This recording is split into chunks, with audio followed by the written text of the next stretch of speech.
자, 시가 아니지, 기도예요. 시라고. 예, 기도입니다. 이 기도를 읽고 드는, 그냥 다 감정이야. 우리가 항상 상담에는요, 뭐 인생에는 전부 다 그런 것 같아요. 정답은 없어요. 살다 보면 제가 30대 때 상담하면서 참 내담자한테 미안했던 것들이 너무 가리키려고 밀어붙였던 거를 사과를 하고 살고 있거든요, 지금 상담하면 그렇게 상담 안 해요, 저는. 그렇게 하고 있는데, 제가 이제 화장실에 탁 앉아서 심심하니까 글을 쫙 읽었어요. 이걸 읽고 저는 또 나름 또 아까 틀렸죠, 그죠? 그 걔도 죽게 냅두세요 할 줄 알았더니, 나 눈은 안 보여도 당신 지켜줄 수 있어, 이 말이었거든요. 그게 사람이 다 틀린데, 나는 이 글을 읽고 내가 든 감정은 있어요. 일단 얘기할게요. 어떤 감정 들었어요? 딱 읽고. 이렇게 하루 여기 쓰여진 대로 살려면 힘들겠다. 자, 이 학우님은 이 시를 읽고 느낀 감정이, 이렇게 하루를 살려면 참 힘들겠다라는 걸 느끼셨대요. 다른 느낌을 읽고 가지신 분. 나는 이 글을 읽고 어떻게 느꼈다? 네. 왜 이렇게 인내만 해야지라는 생각. 자, 왜 이렇게 인내만 해야지 하는 생각을 했다. 또 다른 생각 가지신 분. 자, 이렇게 하루를 살려면 힘들겠다. 그 다음에 이제 또 여기 학우님은, 왜 이렇게 인내만 해야 되지? 라는 생각을 지금 했다 그랬거든요. 다른 생각. 예, 어떻게 생각하셨어요? 저렇게 하루하루 살다가 안 보이겠잖아. 지금 여러분들이, 지금 오신 분들이 한 4학년, 3학년? 이렇게 되죠? 1학년도 있어요? 그 상담을 배우신 거에 대한 어떤 것들이 많이 지금 활동이 되고 있네요. 제가 이거 완전히 다른 집단에 가서, 어떤 집단이냐면, 간호사 하다가, 이제 애들 키우느라고 그만하고, 다시 이제 제 간호사로 들어가기 위해서 나오신 분들을 이제 구청에서 재교육시켜주면서 제가 강의하면서 이 시를 딱 보였거든요. 그랬더니 거기는 이렇게 상담적인 마인드가 이제 심어지지 않았기 때문에 뭐라 그러냐면, 닮고 싶다. 저렇게 살아야지. 라고 얘기를 하시는 분이 정말 간간히 계셔요. 근데 여러분들은 지금 상담이라는 걸 하고 있기 때문에 하고 느끼는 감정이 다 비슷하죠. 저는 이거 딱 읽고 난 다음에 화장실에 앉아서 뭐라고 생각했냐면, 당신이나 그렇게 사세요 그랬어요. 왜냐 그러면은 좋은 글이에요. 이상적인 글이에요. 근데 우리가 이상이라는 것은 왜 정해놨을까? 현실에서 일어나지 않으니까. 무슨 얘기인지 아시겠어요? 근데 우리가 상담을 오시는 분들 보면요, 이상을 추구하시는 분들이 굉장히 많아요. 자기 감정을 느끼시지 못하고. 어떤 케이스가 있었냐 그러면, 어떤 여자분이 저한테 전화가 왔어요.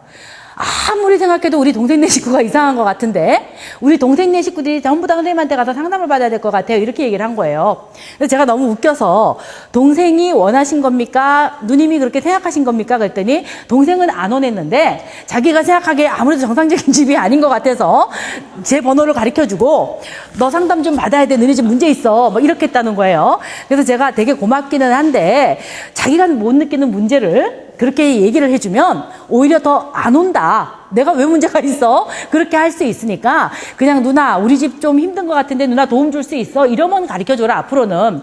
당연히 연락이 안 오죠. 그래서 이제 연락이 올래나 하고 기다리다가 한 달 지나도 연락이 안 오니까는 웃었죠. 왜냐면 그렇게 안 오거든요. 누가 우리 집 살고 있는데 야 너네 집 문제 있는 것 같아. 가서 상담 받아봐. 그런다고 갈 사람이 어디 있어요.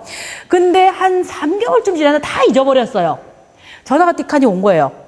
그러더니 누구누구 이름을 대는데 아시는 분이더라고요. 그래서 내가 왜요? 그랬더니 선생님을 좀 급하게 만나야 될 일이 생겼대요.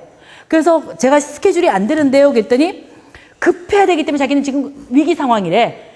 그래서 막 우기시는 거예요. 그래서 정말로 토요일 날 잘 안 나오는데 가서 만났어요. 뭐가 문제냐 그랬더니 자기네 집이 지금 문제가 있다는 걸, 누나가 여태까지 자기네 집에 문제 있다고 계속 얘기를 했는데 자기는 그걸 못 느꼈대요. 근데 어제 그걸 느꼈다는 거예요. 그래서 어제 느끼고 나한테 전화해서 오늘 상담을 하자고 한 분이셔요. 그래서 제가 정말 속으로 내가 또 휘둘렸구나 하고 이제 생각을 했는데, 또 뭐가 문제냐 그랬더니 자기 아들이 지금 28이에요. 그 아저씨가 결혼을 일찍 하셔서 50대 후반인데 아들 이제 28이더라고요. 근데 그 아들이 최초로 자기가 아들을 한 대 때렸다는 거예요. 그거는 아들도 상처받고 자기도 상처받아서 이거 지금 수습을 해야 되는데 자기가 아들하고 마누라까지 다 끌고 올 테니까 상담을 하자는 거죠. 그래서 내가 아들하고 마누라가 온다 그럽니까? 그랬더니 온대요. 그랬더니 힘이 좋으니까 싹 데리고 왔어요. 데리고 왔는데 아버지는 평범한 얼굴, 엄마는 우울증, 아들은 무력감. 얼굴 표정이 그래요. 내가 아무것도 말 안 해보고 검사도 안 해보고 아무것도 안 했는데 딱 들어오는데 아버지는 평범한 얼굴, 엄마는 우울증, 아들은 그냥 가려면 가고 말려면 말고 이런 스타일로 들어온 거예요. 그런데 둘은 이제 끌려왔으니까 아무 말도 안 하죠. 아버지가 이제 혼자서 얘기를 하는 거예요. 우리 집이 참 화목한 집이었는데 어저께 문제가 생겼다. 근데 이런 일이 발생을 하면 안 되는데 생겼기 때문에 자기는 지금 굉장히 혼란스럽고 그래서 선생님하고 상담을 하고 싶다 그런 거예요. 그래서 어떻게 화목하게 지내셨냐 하고 물어봤더니 이 아저씨의 아버지가 엄청난 술주정뱅이셨어요. 그래가지고 매번 술만 먹고 오면 집안 때려 부시고 엄마 패고 애들 패고 막 이랬기 때문에 자기는 이를 갈고 내가 결혼을 하면 우리 아버지 같이 살지 않으리라고 다짐을 하고 사신 분이셔요. 그래서 이 아저씨는 사업을 하시는 분이고 와이프는 전업주부고 아들이 하나 있는 거예요. 근데 이 아저씨가 자기가 생각하는 이상대로 가정을 꾸며나가죠. 아내가 전업주부세요. 근데 이불도 자기가 개고요. 뭐죠? 음식물 쓰레기도 자기가 버리고요. 그 다음에 뭐 분리수거도 자기가 하고요. 그 다음에 뭐 자기가 조금 시간이 있는 날에는 와서 밥도 해주고요. 막 얘기를 해서 내가 아내분이 직장 다니십니까? 하고 물었어요. 근데 아니래요. 그것도 또 듣다가 보니까 또 이상해서 그러면 당신은 직장 다니면서 설거지도 하고 이불도 개고 그 분리수거도 하고 다 하고 그럼 아내분은 뭐 하시는데요? 저는 어릴 때부터 내가 결혼을 하면 아내를 무지무지 많이 도와주고 그 다음에 굉장히 화목한 가정을 꾸리리라고 다짐을 하고 살았기 때문에 자기는 이게 화목한 가정이라고 생각한대요. 그래서 제가 그 아저씨 보고 그럼 아내 얼굴을 좀 보시라 그랬어요. 그 전업주부의 설거지도 남편이 해주고 분리수거도 남편이 하고 다 해주는데 아내 얼굴이 지금 행복해 보이십니까? 그랬어요. 안 행복한 거예요. 전혀. 그러니까 이 두 모자는요. 아버지 각본에 따라서 사느라고 정신이 하나도 없는 거예요. 그 아들도 착했기 때문에 여태까지 아버지가 하라는 대로 다 하고 산 거죠. 근데 이제 문제가 뭐였냐. 대학을 가가지고 의욕이 없어진 거예요. 아버지는 자기 같은 아버지가 없다고 생각을 하기 때문에 자기네 집처럼 싸움 한 번 없고 그죠 폭력 한 번 안 휘두르고 이렇게 산 집이 없다고 생각하기 때문에 아들이 굉장히 의욕적이고 자기 미래를 막 개척해 나가고 이랬으면 좋겠는데 아들이 경영학과 4학년 다니다가 갑자기 음악하겠다고 이제 이 삐딱선을 타면서 이제 아버지하고 갈등이 빚어진 거예요. 그래서 아버지가 뭐라고 막 설교를 하니까 아들이 그만 좀 하세요 이런 거예요. 그 말 할 수 있는 말 아니에요? 근데 아버지는 어떻게 자식이 아버지한테 말을 막을 수가 있나가 된 거죠. 그래서 눈이 부릅 떠지니까 아들이 이제 어떻게 할 수가 없으니까 부들부들 떨면서 방으로 들어가 버린 거예요. 문을 꽝 닫고. 아버지가 거기서 핀이 갔어요. 아버지가 감히 말을 하는데 문을 꽝 닫고 방을 들어갈 수가 있어? 문 열어 그랬더니 아들이 문을 잠그는 거죠. 최초로 발로 문을 부시고 들어가서 아들을 팬 거예요. 아버지가. 충동 통제가 안 되는 모습을 보인 거죠. 그러고는 본인이 자기 아버지와 같은 행동을 했다는 거에 자괴감이 들고요. 그다음에 아들이 자기가 말을 하고 있는데 그만 좀 하세요 라고 말을 막고 그렇게 문을 닫고 들어갔다는 거에 충격을 받은 거예요. 제가 문제거리도 아니에요. 이거는 일반적인 집에서요.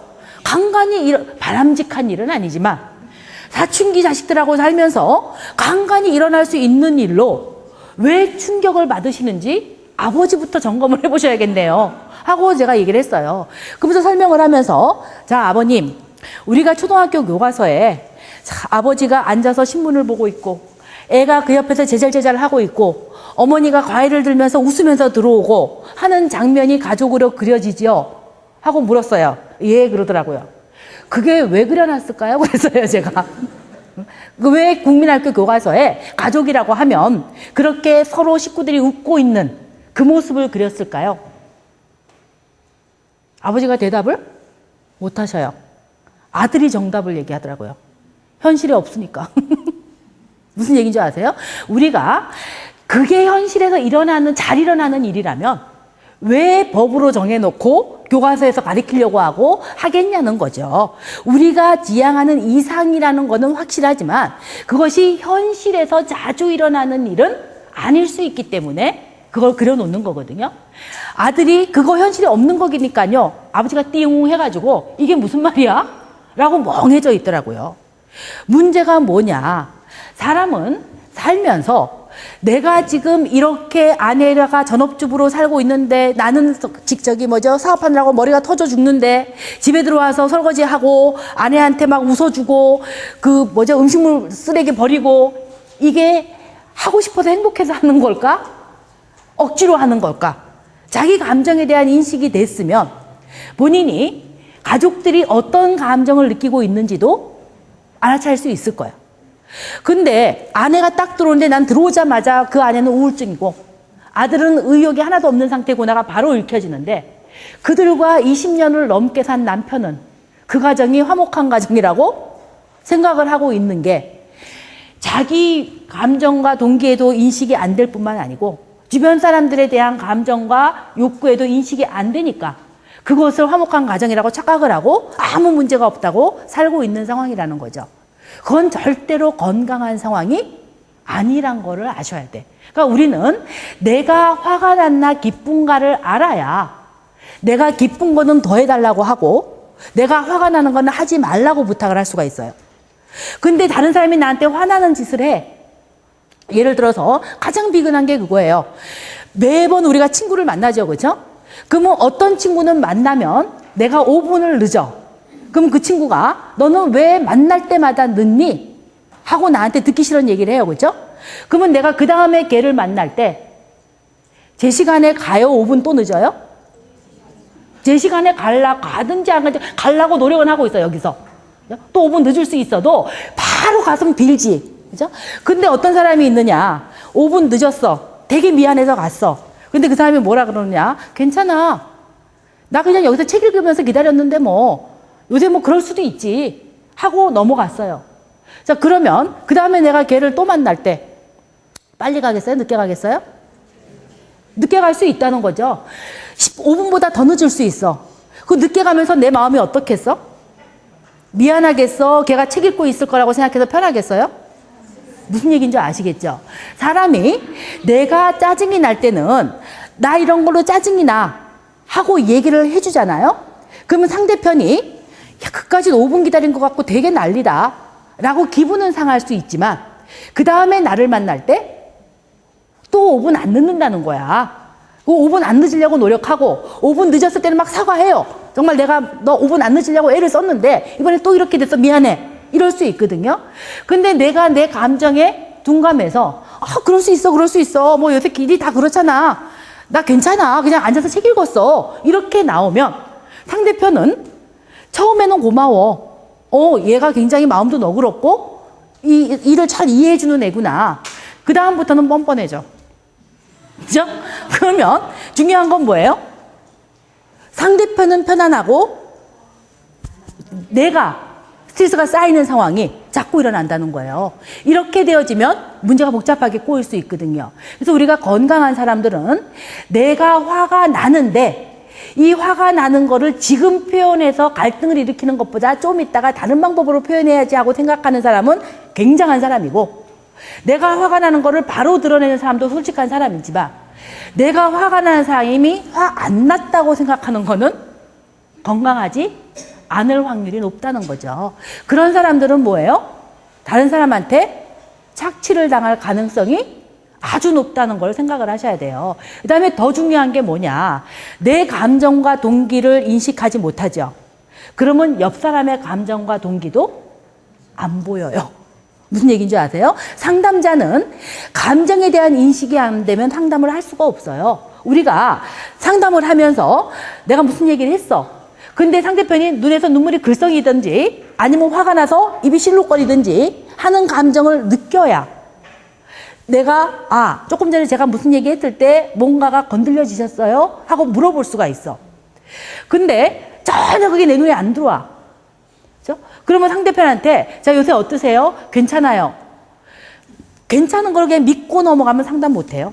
그 사람이 그냥 인사치레로 괜찮아요를 했는지 정말 괜찮은 건지 아니면 속이 상한데 그냥 말하기가 민망해서 안 하는 건지 이 감정을 느껴야 우리가 상담이라는 걸 할 수 있는데 그 감정을 느낄 수 있는 힘은 얼만큼 자기 감정을 느낄 수 있냐가 결정지어 준다고 생각을 하시면 돼요. 그래서 우리가 건강한 사람들은요, 자기 감정이나 동기에 대해서 잘 인식을 해야 된다는 거죠. 그 다음에 건강한 사람의 세 번째 얘기가 나오는데 이거 굉장히 중요한 일이에요. 건강한 사람들은요, 필요하다면 자신의 행동을 적절히 통제할 수 있는 힘을 갖고 있어야 된다라는 얘기를 하고 있어요. 이거는 지금 정말로 젊은 엄마들이 새겨들어야 되는 얘기예요. 뭐냐 그러면요, 사람이라는 것은요, 우리가 교육을 받잖아요, 그렇죠? 저는 교육을 받을 때 이 교육의 가장 중요한 뭐라 그러나 목적이라는 게 뭘까요? 교육의 목적이 뭘까요? 우리가 왜 공부를 해야 될까요? 잘 살려고? 어떻게 하면 잘 사는데? 예, 지금 잘 살려고 교육을 받는다고 얘기를 했거든요. 자, 교육을 받는 거하고 잘 사는 거하고 무슨 상관이 있을까? 예? 삶을 폭넓게 볼 수 있는 거에 맞춰서 잘 사는 거, 그러니까 교육을 받으면 삶을 폭넓게 볼 수 있기 때문에 잘 산다는 거예요. 속되게 얘기하면 그렇죠. 속된다는 게 아니야, 지금. 학생이 속된다는 게 아니고, 우리가 속되게 내가 표현을 하자면, 교육을 잘 받아서 학벌이 좋으면 잘 살 수 있죠. 근데 우리가 못 보고 있는 것이 하나가, 학벌이 높을 때 잘 사는 사람이 있고 잘 살지 못하는 사람이 있거든요. 다 잘 살지는 않아요, 분명히. 근데 우리가 학벌이 높으면서 잘 사는 사람들의 특징이 학교에서 공부만 잘해서 잘 사는 걸로 생각을 하시면 안 된다는 거예요. 나는 교육의 가장 큰 힘은요, 인내력을 가리키는 데 있다고 봐요. 사람은, 그래서 저는 항상 정규 교육을, 애들 대학 잘 보내겠다고 가끔씩 검정고시 시키시는 분들이 있거든요. 굉장히 반대하는 입장이에요, 저는. 이유는 뭐냐 그러면은 우리가 인생을 살면서 중요한 것이 학력보다도 더 중요한 거는 나를 견뎌내는 힘이거든요. 왜 공부가 나를 견뎌내는 힘을 키워주느냐. 여기서 여러분들 계시지만 나는 공부하는 게 인생에서 제일 즐겁습니다 하시는 분 손 들어보세요. 나는 내가 공부할 때만 이 세상에서 가장 즐겁다고 느낍니다. 있기는 해요. 그렇지만 공부가 정말로 즐거운 애는 그 공부를 하면서 희생해야 될 것이 뭐냐면 인간관계죠. 평범한 사람들은 인간관계를 하면서 공부를 할 때 느끼는 감정이 뭐냐? 하기 싫은 거를 참고 하는 거를 배우는 게 공부예요. 제가 공부는 했어요. 근데 공부 중에서 수학을 포기했어요. 이유가 뭐냐면 우리 큰오빠랑 저랑 성격이 똑같아요. 그러니까 우리 큰오빠랑 저랑 12살 차이거든요. 근데 큰오빠가 다혈질이에요. 저도 다혈질이에요. 근데 큰오빠가 공부를 굉장히 잘해서 수학을 정말 전교에서 1, 2등으로 했어요. 근데 제가 클 때 우리 집이 잘 살지 못했거든요. 그러니까 우리 엄마가 이제 저를 수학을 오빠가 가르쳐주게 했어요. 그랬더니 이놈의 오빠가 가르치면서 머리를 계속 때리는 거예요. 화가 나는 거야. 제가 고등학교 1학년 때쯤 됐을 거예요. 그 머리를 맞으면서 느끼는 게 수학이 왜 필요해? 내가 돈 계산 잘하고 나누기 빼기 해가지고 삶을 사는데 저기만 없으면 되지. 굳이 내가 이놈의 미적분하고 난 도형을 그렇게 못했어요. 이걸 왜 배워야 되는지를 모르겠더라고요. 그래서 내가 우리 큰오빠한테 안 배워 들어서 나 이거 안 하고도 대학 갈 수 있어. 그러고는 치고 우리 큰오빠도 자존심이 있어서 그러고 이제 둘이 안 했죠. 우리 큰오빠도 나한테 수학 얘기 안 하고 나도 수학 안 배웠어요. 그런데 제가 약간 잔재주가 있어요. 그래서 수학은 안 배웠는데요. 제가 수능을 볼 때는 묘하게 그게 이제 요행을 말한 거죠. 답이라고 느껴지는 것 하나 딱 잡아서 그걸 고수를 대입시켜가지고 풀어가지고 나오면 그걸 정답으로 해버린 거예요, 제가. 그러니까 저는 수학을 풀잖아요. 지금 제가 보면 느껴져요. 수학을 풀 때 쫙 공책에 이렇게 푸시는 분들 있죠. 얘는 된 애예요. 공부할 자질이 있는 애예요. 저는 수학을 풀면요, 연습장이 필요 없어요. 그 문제지 옆에다가 끄적끄적 해서 답 딱 내버리거든요. 제가 학교 다닐 때는요, 나는 이러면 될 거를 왜 종이를 이렇게 쓰는지 이해가 안 됐어요. 이렇게 해도 풀리는 거를 왜 이렇게 해야 돼? 라고 생각을 했거든요. 그거를 모르고 아주 자만스럽게 살았죠. 뭐라 그러냐면, 야, 인간이 효율적으로 살아야지. 쓸데기 없이 종이를 2장, 3장 걸려서 왜 이거를 쓰고 앉았냐? 라고 생각을 했어요. 그 벌을 제가 언제 받았느냐? 석사 논문 쓸 때 받았어요.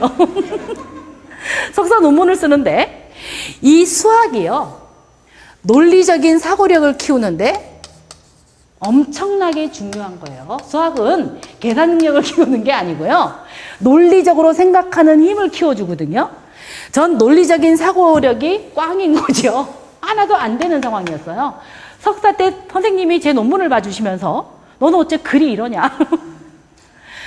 어찌나 당했는지 제가 오죽하면 서점에 가서 논리적 그 사고법, 해결인가 뭔가 해서 쓴 거를 했는데 3장을 못 읽었어요. 읽혀지지를 않아요. 이게 습관이 안 되져 있기 때문에.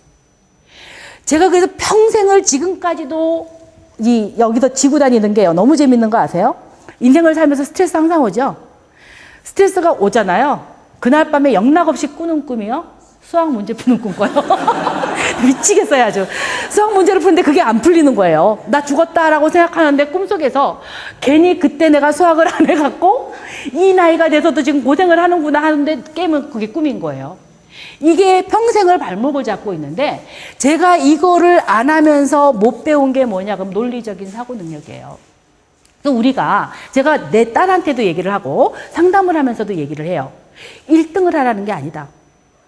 견뎌내라는 거다. 그 견뎌내는 게 인내력을 가리키는 방법이거든요. 우리가 예를 들어서 좀 중독에 대한 건 전부 다 여기에 포함된다고 얘기했죠, 그렇죠? 지금 세상에 컴퓨터를 안 하고 살 수 있어요? 없어요. 컴퓨터를 갖다가 엄마 방에 애들 방에 안 놓고 마루에다 놓으면 애들이 틀려질까요? 아니에요. 사람은 성에도 관심을 가져야 되고 게임에도 관심을 가져야 되고 다 관심을 갖는 게 인간적이에요. 근데 관심을 갖는 거에 더불어서 나오는 게 뭐냐? 통제 능력이에요. 적어도 내가 그래, 오늘은 2시간 여유가 있어. 2시간 내가 컴퓨터 했어. 그러면 2시간 10분쯤 지나면 끌 수 있어야 자기를 통제할 수 있는 능력이 되는 사람이지. 2시간 해? 까짓 거 더 해, 재밌는데. 학교 가서 자지 뭐. 밤새고 하고 학교 가서 엎어져 자는 거죠. 이건 통제 능력을 이미 잃은 상황이거든요. 그 통제 능력이 어릴 때 가만 놔뒀다가 갑자기 컴퓨터 할 나이 돼서 키워지는 거 아니거든요. 인간은 생활 습관이에요. 제가 어저께 누구하고 점심을 좀 먹느라고 그 커피숍에 가 있는데 아이가 얼굴이 막 짜증이 가득 섞였어요. 징징징징징징 하니까는 정말 그 커피숍을 다 시끄럽게 해놓는 상황이었거든요. 그러니까 이렇게 가족 모임이었나 봐요. 아버지가 네가 지금 자식을 잘못 키운다. 얘를 이러지 못하게 해야지. 그랬더니 그 엄마가 뭐라냐? 애가 말을 알아들어야지 하지 아빠 라고 표현을 하더라고요. 제가 봤을 때 애가 4살은 돼 보이더라고요. 걔 말 못 알아듣지 않거든요. 어머니가 아이를 통제하는 거를 뭔가 잘못하고 있어서 아이가 얼굴에 짜증이 가득 섞여 있는 애는요, 뭔가 소통이 안 된다는 거지. 그죠? 그 아이가 행복하면요, 소통이 돼요. 걔랑 사람도 소통을 하는데 인간과 인간이 왜 소통이 안 돼? 근데 그 아이가 소통을 포기하고 징징거리는 거는 이미 여러 차례 소통이 안 되었다는 거를 경험하니까 포기하고 짜증은 나고 이 상태인 거거든요. 근데 그 엄마는 자기가 소통을 못 한다고 생각은 안 하고요. 아빠 애가 말을 알아들어야지 내가 이걸 가리키지요 라는 얘기를 하거든. 그거는 아니라는 거예요. 그래서 우리가 그죠? 자기 스스로를 통제할 수 있는 능력이라는 건 뭐냐? 아이는 아이 나름대로, 초등학생은 초등학생 나름대로 본인이 하는 것들을 지속할 수 있게끔 끌어주는 훈련이 굉장히 중요하다는 거죠. 그래서 우리가 이 교육이라는 것도 중요한 건 뭐냐? 초등학교 시절은 초등학교 시절대로 마칠 수 있게 가르쳐주고, 중학교 시절은 중학교 시절대로 마칠 수 있게 가르쳐주고 뭔가가 하나 시작이 되면 마쳐야 된다는 거를 가르쳐주는 애들은 통제 능력이 생겨져요. 그래서 뭔가 컴퓨터를 할 때도 또는 물건을 살 때도 당연 그렇죠. 저도 쇼핑 채널 보고 있으면 사고 싶어요. 그렇죠? 그렇지만은 중요한 게 뭐예요? 사고 싶은 욕구와 통장에 들어있는 잔고와 그 다음에 그것을 사서 정말로 내가 일생에서 몇 번을 쓸 건지를 생각해서 통합을 해서 결정을 해야 되거든요. 근데 그런 통합 능력이 발생하기 전에 이미 클릭을 해버린다는 거죠. 이유는 욕구가 앞서 있기 때문에. 이런 것들은 거의가 인내력을 배우지 못해서 하는 행동이거든요. 그래서 우리가 마약 중독이건 컴퓨터 중독이건 알코올 중독이건 모든 중독의 가장 기본적인 요소는 통제 능력의 상실이에요. 그래서 건강한 사람은요, 매번 통제를 하지는 못하죠. 인간이 어떻게 100% 자기를 통제하고 살겠습니까? 그렇지만은 결정적으로 내 인생에 중요한 것은 50% 이상은 통제할 수 있는 능력이 있어야 그 개인은 건강하다라고 할 수 있다는 것이죠. 그래서 그런 것들이 교육에 의해서 발생될 가능성이 높다라는 것을 얘기를 하는 것이고요. 그 다음에 네 번째예요. 이게 굉장히 중요해요. 건강한 사람들은 자기 자신의 가치에 대해서 그런대로 진가를 인정하고 주변 사람들한테 자기가 받아들여지고 있다고 느끼면서 살고 있다고 하는 것이거든요. 이게 뭐냐? 건강한 사람들은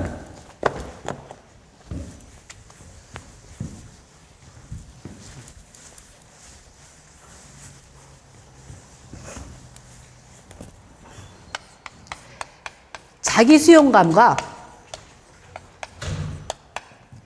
자기 가치감을 갖고 있는 것이 중요하다는 거죠. 자기 수용감이라는 건 뭐냐? 다는 아니지만 어떤 사람은 나를 무조건적으로 수용해 줄 것이다라는 믿음을 갖고 있는 거예요. 이게 뭐냐 그러면 왜 인질극 할 때 보면 알죠? 인질극을 할 때 보편적으로 우리가 범인이 인질극을 벌리고 있을 때 누구를 불러와요? 응? 어떤 범인이 사람을 잡고 인질극을 벌리고 있어. 그러면 대체로 그 사람을 설득시키기 위해서 인질을 하지 말고 나와라. 그러면 저 감방에 안 가게 해줄게. 막 하면서 회유를 하죠, 그렇죠? 그때 누구를 불러와서 회유를 해요? 교섭인? 교섭인을 언제 봤다고?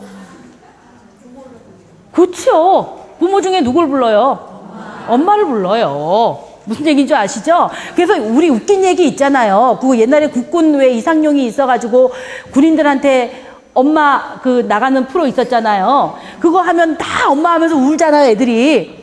그래가지고 이제 엄마만 시커냈으니까 이제 아빠를 좀 해보자 그래가지고 아빠 불렀거든요. 그 아빠 몇 번 하다가 끝내버렸거든요. 아무도 안 울었죠, 가서. 이유는 뭐냐? 거의가 자기 수용감을 갖는 절대적인 대상이 부모 중에서 엄마일 확률이 높다는 거예요. 엄마가 남들이 아무리 어떻게 해도 나는 네 편이야 라고 그 아이를 전폭적으로 수용해 줄 때 인간은 너희들이 나 다 싫어해도 상관없어. 우리 엄마는 나 좋아해 주니까. 이걸 느끼는 게 자기 수용감이라는 거예요. 자기 가치감이라는 건 뭐냐? 여러분들이 살면서 나만한 사람 있으면 나오라고 그래. 하는 말 있죠, 그죠? 그 말 나는 한 번도 써본 적이 없다. 내가 어떤 상황에서 나만 해서 괜찮지 뭐 라는 말을 한 번도 써본 적이 없다는 사람 흔들어 보세요. 내가 살면서 나만큼만 살아라. 나만큼 하면 되지. 나만한 사람 있으면 나오라 그래. 이런 생각을 한 번도 안 가지신 분 있어요?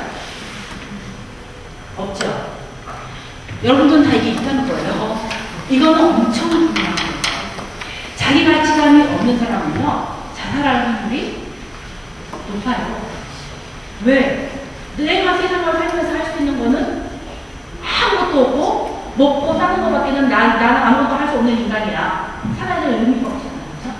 그렇기 때문에 인간이 존재하는 데는 이게 굉장히 중요해요. 이게 없어져 버리면요, 사람은 여러 영역에서 문제가 일어나게 돼요. 이 자기 수용감이라는 것에서요, 되게 웃었는데, 저는 길거리 가면서 뭐 하면서 잘 듣거든요.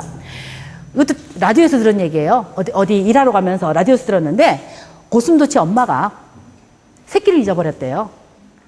사방팔방을 쫓아다니면서 조그맣고 귀엽고 깜짝 물었대요.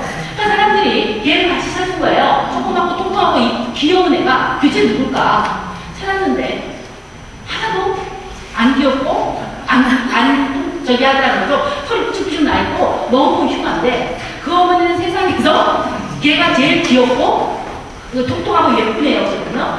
그렇게 대접을 받고 자란 아이는요, 자기 스스로가 어떤 상황이든 간에 존중을 받는다고 느끼는 게 자기 수용감이에요. 사람은 내가 서울대 나와서 존중받는 게 아니고 내가 이뻐서 존중받는 게 아니고요. 나는 그냥 그 엄마의 자식이기 때문에 나를 무조건적으로 이뻐해준다 라는 느낌을 가질 때 사람은 당당해질 수 있어요.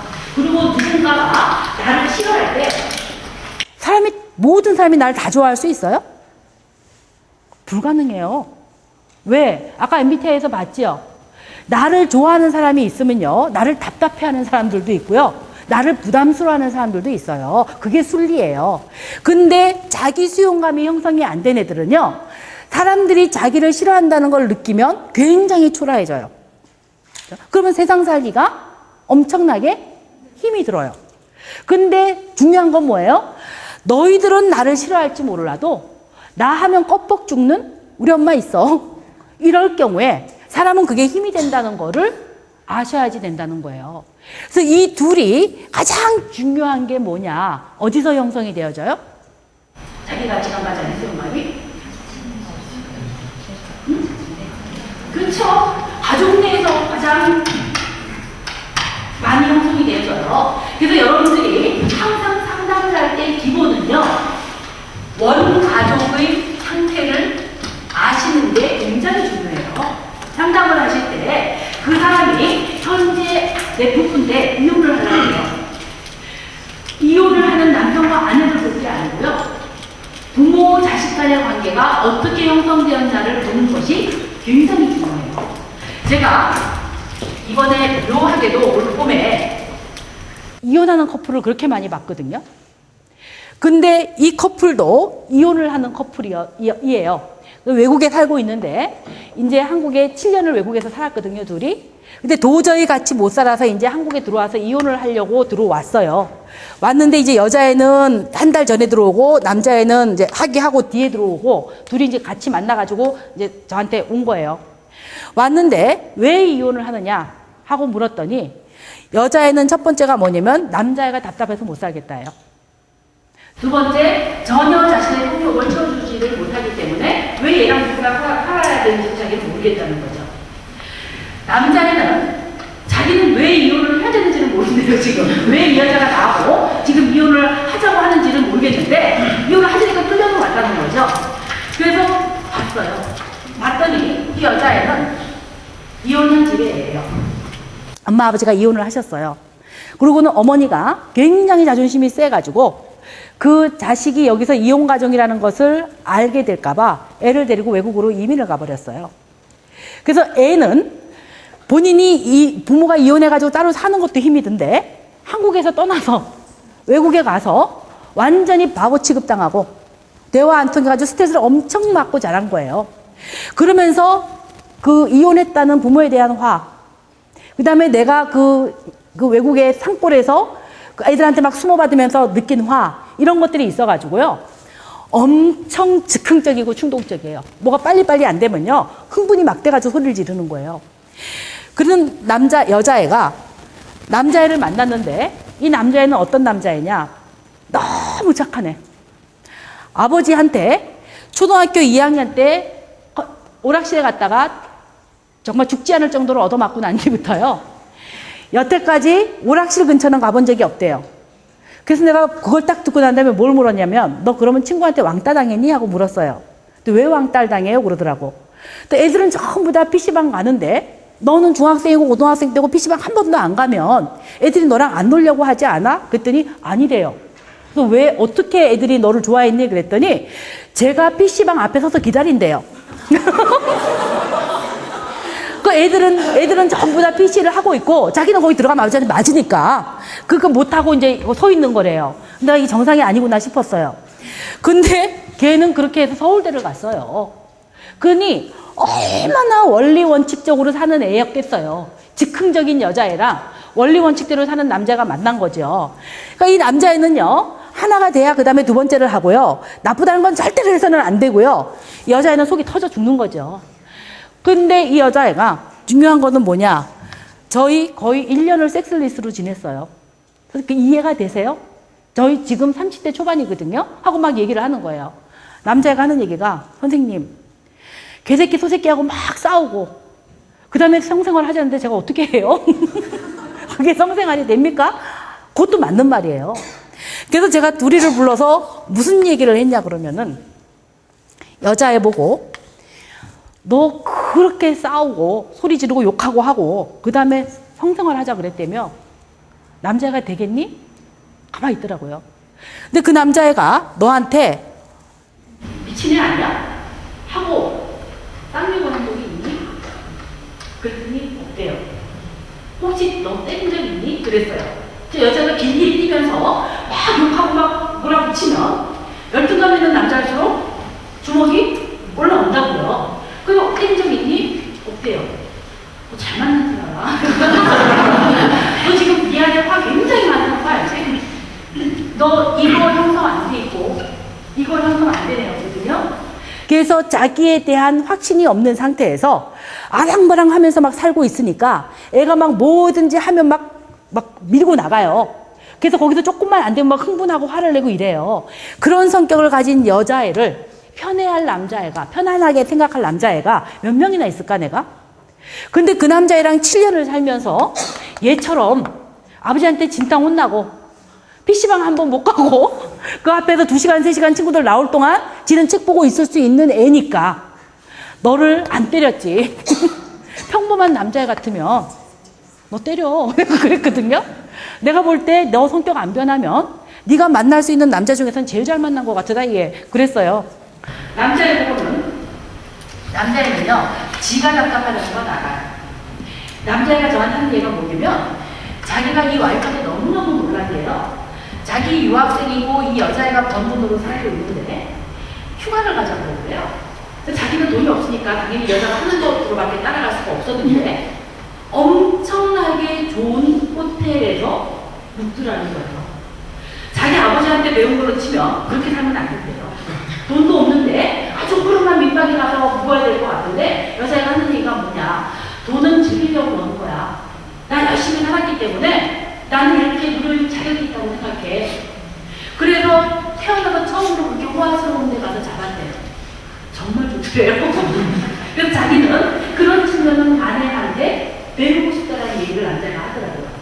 이 여자애가 성질을 내고 난 다음에는 순수해요. 상당히. 왜냐면 초등학교 5학년 때 의대가 갔거든요. 그래서 걔도 외국에서 사는 애거든요. 한글은 잘하는데 상당히 말투가 밝더라고요. 그래서 남자애 보고 이혼하고 싶으니까 남자애 보고 자기랑 같이 하고 싶대요. 이 위기만 넘기면. 그래서 둘이 앉혀놓고 얘기를 했는데 손잡고 왔어요. 다시 해보기로 하고 이렇게 된 애가 있었거든요. 중요한 건 뭐냐. 우리가 모든 사람들이 문제를 일으키는 거는 어떤 둘이 볼 때는 둘 사이의 성격차 같아요. 근데 이 성격차가 나오게 된 근원은 전부 다 어디 있느냐 보면 원가족 안에 있다는 거죠. 원가족에서 내가 어떤 짓을 해도 나를 버리지 않는다는 걸 느끼고 나한테 굉장히 칭찬과 인정을 많이 해주는 부모하고 살게 되면요. 나는 가치로운 인간이고 나는 어디서나 사랑을 받을 것이기 때문에 나 정도는 괜찮지 뭐 라는 생각을 하기 때문에 어떤 상황에서든지 극단적인 행동은 할 수가 이렇게 형성된 애들은 절대로 자살 못해요. 왜 못해? 저도 고등학교 3학년 때 시험 보고 떨어지고 그때는 죽고 싶은 마음 하나도 없었어요. 재수할 수 있지 뭐 했거든요. 근데 재수를 너무 힘들게 했어요. 재수를 했는데 또 떨어졌어요. 어때는 죽고 싶더라고요. 이제 삼수는 못하겠다는 생각이 딱 들면서 나 정말 죽었으면 좋겠어라고 생각했는데 못 죽은 게 우리 엄마가 도망가더라고요. 제가 정말로 그때 사람이 딱 죽었을 때 증발하는 방법이 있으면 죽고 싶더라고요. 근데 그 시체가 남아있는 거를 보고 우는 우리 엄마를 봤을 때는 죽을 힘이 없더라고요. 그게 이거였거든요. 이 얘기를 아시겠어요? 사람은요, 자기를 수용해준 사람을 배신하고 싶지는 않아 해요. 무슨 얘기 아세요? 근데 엄마가 와서, 국가에서 너 전부 다 벌 감해준댄다. 그게 인질 버리지 말고 나와. 했을 때, 휙 하면서 엄마 보는 앞에서 쏴주고 쏴주고 하는 사람들 있죠. 거의가 이걸 형성 안 해요. 엄마. 옛날에 왜 그 치밀한 범인 있잖아요. 길고 짧고 굵게 죽는다 그러면서 사람들 굉장히 많이 죽은 사람이 있어요. 그죠? 그 사람이 사형을 당했거든요. 사형당하면서 뭐라고 하고 죽었는 줄 아세요? 자기가 짧고 굵게 사는 게 좋기 때문에 지금 죽는 건 하나도 안 억울하대요. 엄마를 못 죽이고 죽는 게 억울하다고 그러더라고요. 이유를 봤더니 그 어머님이 참 운이 없는 어머님이셨어요. 어촌에 사신 분이셨는데요. 3번인가 결혼을 하셨더라고요. 3번 다 남편이 바닷가에 나와서 돌아가셨더라고요. 그러니까 이 아이가 계속 엄마가 3번을 결혼하면서 그 방치해서 큰 자식이었더라고요. 느꼈을 수가 없죠. 그렇죠? 그렇기 때문에 자기 수용감이 형성이 될 수가 없어요. 그 다음에 자기 가치관이 있는 사람들은요, 자기 행동에 바닥이 형성이 되어 있어요. 사람은 막 가는 사람 있잖아요. 나한테 튕겨먹은 게 이래. 하는 사람은 무서워요. 어떤 행동도 할 수 있어요. 근데 자기 가치관이 형성이 되어 있는 사람은요, 내가 적어도 나 이런 사람인데, 우리가 입을 벌려서 욕으로 시작해서 욕으로 끝나는 사람이 있죠. 그게 저도 남이 안 보는 혼자 있는 데서는 흥분하면 욕을 막 해요. 그렇지만 옆에 사람이 있다고 생각을 하면 그게 조금 신경이 쓰여져요. 왜? 저 사람을 어떻게 볼까? 하는 것이 느껴지는 상황이 되거든요. 그렇기 때문에 자기 가치관이 형성이 되어 있는 사람들은요, 행동의 폭이 바닥이 정해져 있어요. 이 밑으로는 안 내려가요. 근데 이 자기 가치관이 형성이 안 된 사람들은요, 밑바닥이 없이 행동을 하거든요. 그건 굉장히 삶의 휘폐함을 초래하는 행동이기 때문에 굉장히 중요해요. 근데 지금 문제가 있을 게 뭐냐? 이게 요새 부모님들이 형성을 안 시켜주는 집이 많아요. 그래서 지금 경계선 성격이라고 들어보셨어요? 그렇죠? 경계선 성격은 상관이 없는데 경계선 성격 장애가 되면 이건 문제가 되거든요. 뭐냐? 대인관계도 불안정하고 자아상도 불안정하고 정서도 불안정하고 사고도 불안정하고 모든 것이 다 불안정한 상태의 사람들이 경계선 성격 장애예요. 근데 그 경계선 성격 장애자들은 이게 형성이 안 돼 있거든요. 그러니까 얘들은요, 불안하면 자해를 해요. 얼마 전에 이것도 있었죠. 세화고등학교에서 나타난 일이었거든요. 세화고등학교에서 어떤 남자애가 아침에 시험을 보라고 학교를 갔어요. 근데 뒤에 앉은 놈이 노는 애예요. 걔가 앞에 있는 애한테 툭툭 치면서 뭐라 그랬느냐? 보여줘. 너 안 보여주면 알지? 하고 협박을 한 거예요. 그러니까 얘는 공부는 잘하는 애인데 이제 그런 깡패적인 힘은 없으니까 그걸 말을 들어야겠다고 생각을 해가지고 이제 보여준 거죠. 걸렸어요. 선생님이 보여준 놈도 나쁘고 본 놈도 나쁘고 해서 시험지를 찢었죠. 2개를. 근데 뒤에 앉아서 너 나한테 보여줘 하는 놈은 잃은 게 없어요. 왜? 걔 공부 못하는 애니까. 뭐 찍기나 어차피 지가 그냥 시험 봐도 빵점이나 그게 그거거든. 근데 앞에서 보여준 애는 반에서 1등 하는 애였어요. 얘는 내신을 생각하고 사는 애였는데 중간고사가 찢어져서 빵점이에요. 그렇죠? 그러면 기말고사 100점 맞아도 몇 점이에요? 50점이에요. 이미 1등은 날아간 거거든요. 얘가 바로 나가서 죽었어요. 떨어져서. 이게 문제가 뭐냐. 이게 형성되고 이게 있는 애는요. 그래도 그까짓 걸로 내가 죽어? 라는 생각을 하는 거야. 근데 자기가 지켜있나 자기 수용감이 없는 애들은요. 나는 이게 50점 맞으면 이미 1등은 끝난 거고 1등을 못하면 우리 엄마는 나를 본 척도 안 할 것이다. 이게 되어지면 살 이유가 없이 되죠. 그러니까 사람들이 지금 이렇게가 형성이 안 되어 있으니까 자꾸 인터넷상에서 동반자살 있죠. 그 동반자살하는 사람들의 특성을 아세요? 서로 다 몰라요. 이게 다 죽었는데 보면 연관이 없어. 이 사람하고 이 사람이 왜 모였지? 인터넷에서 그냥 모인 거죠. 이유는 뭐예요? 누구랑 죽든 아무 상관이 없는 거야. 어차피 의미가 없는 거니까 그거는. 이런 상황이 돼서 지금 자기 가치관과 자기 수용감이 형성이 안 되지면요. 그럼 병리도 굉장히 많이 나와요. 이게 없는 사람일수록 들어보셨어요? 편집증? 망상장애. 조금 더 구체적으로 가면 의처증, 의부증 있죠? 의처증, 의부증이 편집증, 망상장애의 한 유형이에요. 의처증이 편집증의 다는 아니에요. 근데 사람을 못 믿는 사람들의 기본 특성이 뭐냐? 이게 형성이 안 되네요. 나를 낳아준 내 부모도 날 수용하지 않는데 어떻게 애인이 날 수용하고 친구가 날 수용해? 하는 생각을 갖기 때문에 불신이 생겨지는 상황이 벌어진다는 거죠. 그래서 우리가 사람이 건강하게 살려면요, 반드시 이게 있어야 돼. 그 다음에 내 스스로가 나는 이렇게 대접받을 가치가 있는 사람이야 라고 느껴야, 그죠? 내가 나를, 그죠? 비참하게 여긴다든지 하찮게 여긴다든지 해서 나를 죽이는 상황이 안 벌어질 수 있는 게 이거거든요. 굉장히 중요한 목록이라는 걸 생각을 하셔야 돼요. 그래서 여러분들은 거의가 부모가 된 상황의 사람들이기 때문에 자식한테 엄청나게, 그죠? 그냥 걔가 이뻐야지, 걔가 얼굴이 생긴 게 이뻐서 또는 공부를 잘해서 또는 노래를 잘 부르기 때문에 이거는 아니라는 거죠. 그래서 그것을 잘 심어주셔야 된다는 거고요. 그 다음에 5번째로, 예, 건강한 사람들은 다른 사람과 친밀한 관계를 맺으면 살 수 있다라는 얘기를 하고 있거든요. 이게 지금 5번째로 쓰여졌지만 이 관계를 맺는 능력이라는 거는 엄청난 능력이에요.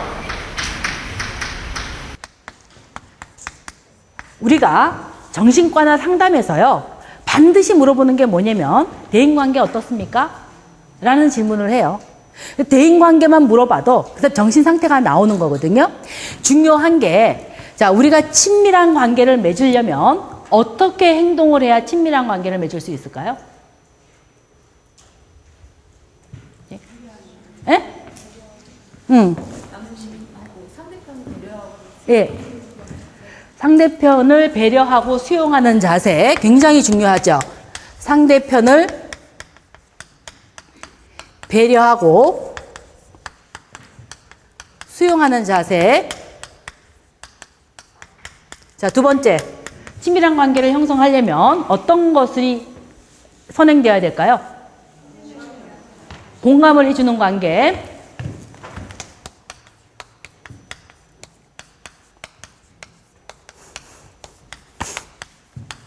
예, 3번째.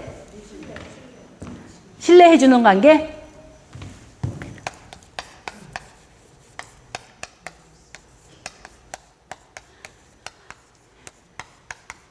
자, 요 세 말에 공통점 찾기.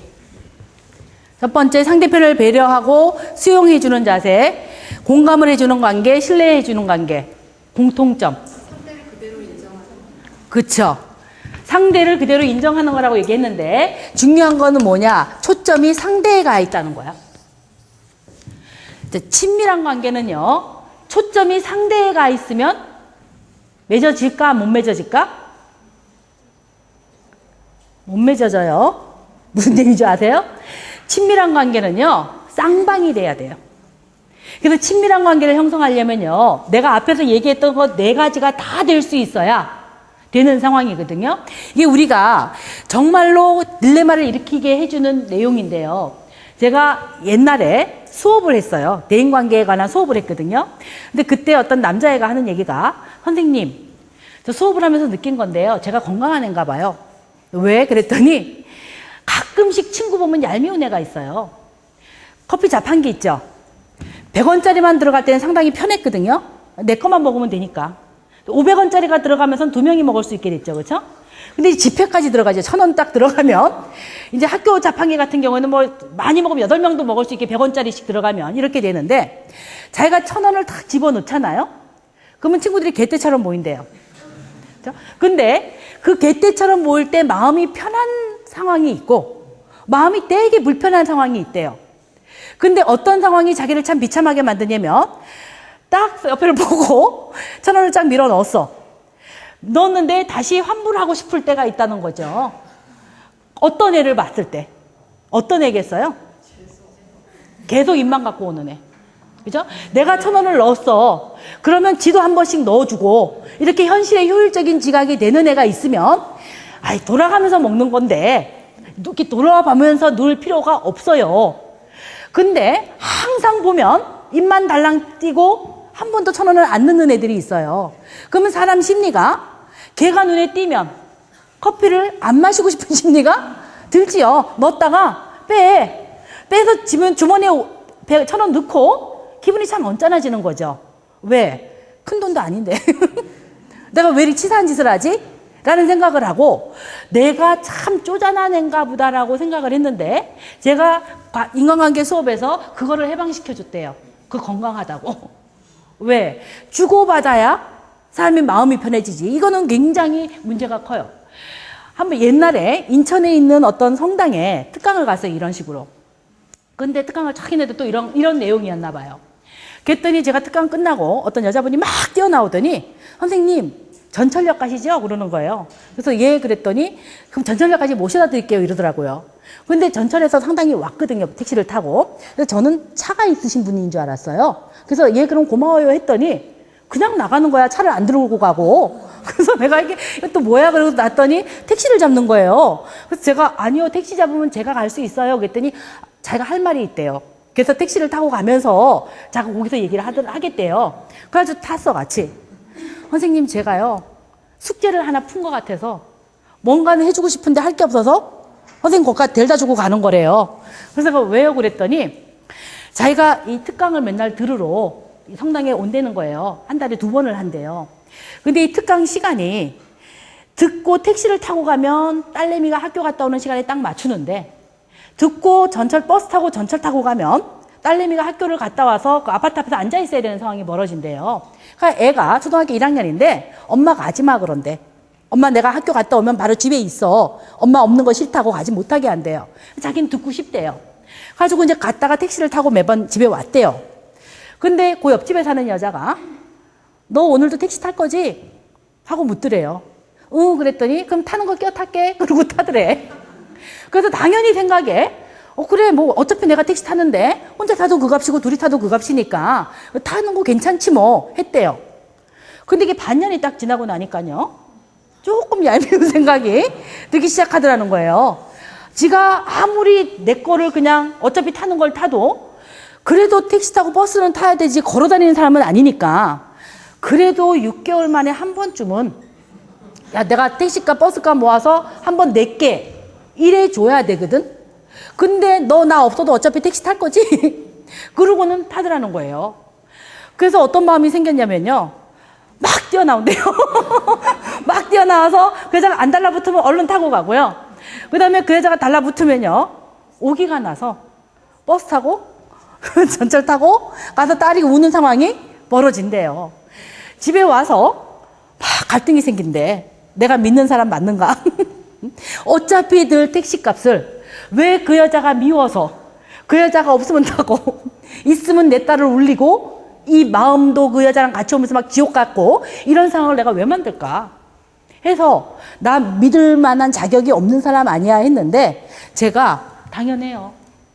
사람은 주고받아야죠.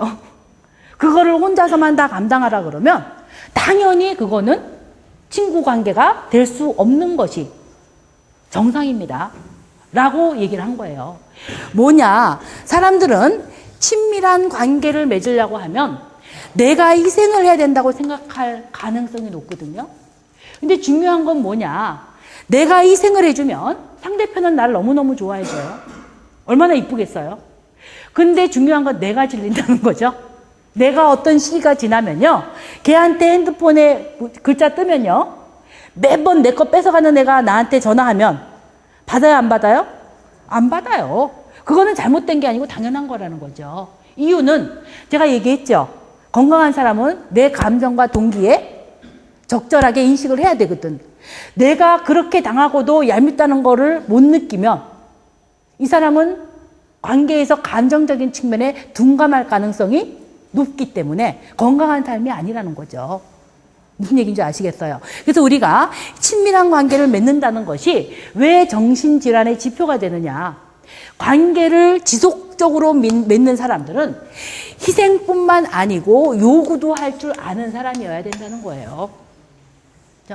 우리가 주고받고 내가 이렇게 줬으면 이렇게 내가 요구하는 거는 당연해 라고 생각을 하고 요구를 해야지, 내가 주는 거는 너무 잘 주면서 요구에는 굉장히 불안해한다. 건강하지 않을 확률이 높다는 거죠. 무슨 얘기인지 아시겠어요? 그래서 우리가 관계 맺는 능력이라는 거는요 거의 예술이에요. 앞에서 얘기한 그죠? 1, 2, 3, 4 항목이 다 들어가야 친밀한 관계가 형성되지요. 이런 것들이 필요하기 때문에 이것이 얘기가 되어지고요. 그 다음에 마지막에 건강한 사람들은 자신의 능력을 생산적인 활동에 적절히 이용하고 할 수 있다는 얘기를 하고 있어요. 이것도 인정이 중요해요. 건강한 사람들은 자신의 능력을 생산적인 활동에 적절히 이용할 수 있다는 얘기를 하고 있거든요. 제가 요새 생각을 하면서 참 짜증이 나는 사람이 두 번째는 한 곳에 놓고 가는 사람. 저는요, 생각을 할 때, 제가 지금 인생을 살면서 느낀 것이, 사람은 자기 삶에서 중요한 것에 순위가 있어요. 예를 들어서, 나는 내 삶에 내가 얼만큼 유능하고 파워 있는 사람인가를 입증하는 게 내 1차적인 욕구야. 그렇죠? 그런 사람은 결혼을 해야 돼, 안 해야 돼? 안 해야 된다고 저는 생각해요. 그렇죠? 내가 예를 들어서 결혼을 했다는 거는 내 삶의 어떤 부분을 조화롭게 하겠다라는 생각을 갖고 있어야 되거든요. 근데 결혼을 해놓고 애는 100% 남이 키우는 거죠. 그리고는 자기 삶에 막 몰두를 하고 사는 거예요. 그러고는 아이한테 간섭은 또 엄청나게 하죠. 해줄 거는 하나도 안 해놓고. 이거는 굉장히 자기의 욕심을 차리고자 남의 삶을 망치는 길이거든요. 저는 옳지 않다고 생각을 하는 사람이에요.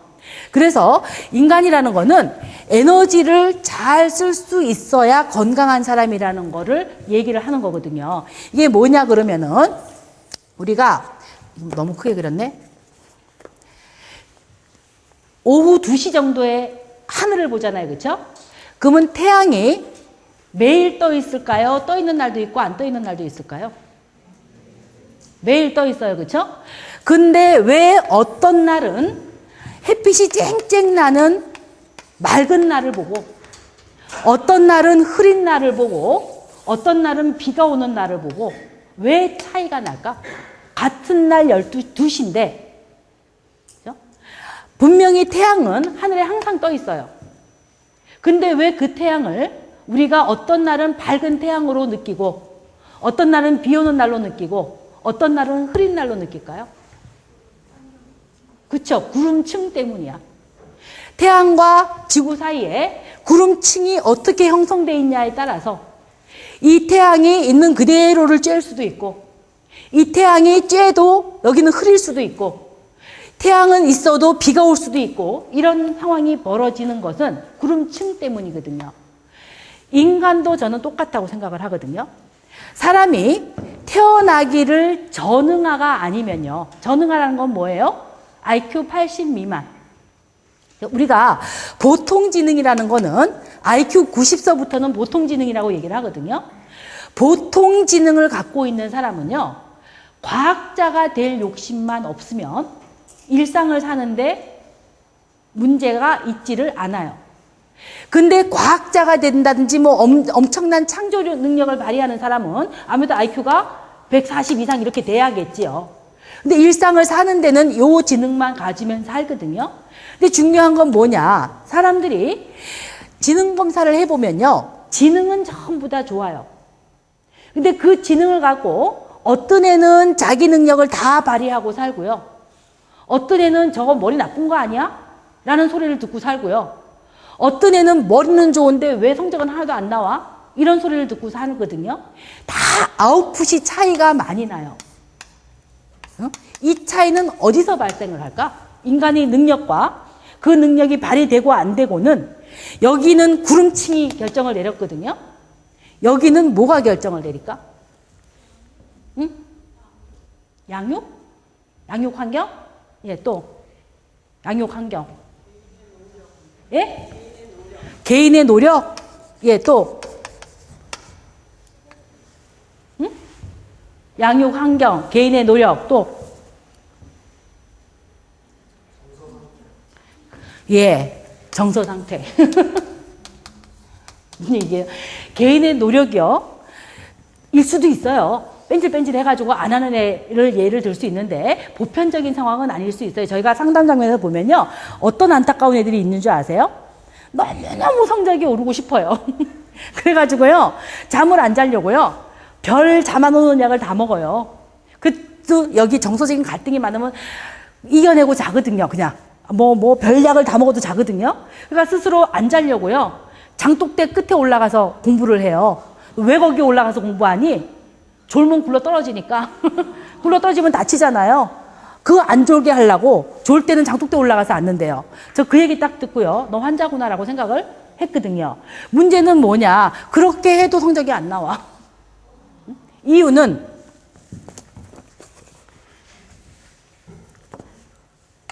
갈등의 층이에요. 이 갈등층은 당연히 아까 말씀드린 정서 상태, 분노, 욕구 불만 다 들어가죠. 우리가 갈등이 없이 살 수는 없어요. 그렇지만 이 갈등층은 내가 그 갈등을 풀 수 있는 능력이 있냐 없냐에 따라서 틀려져요. 그러니까 우리가 항상 중요한 건 뭐냐?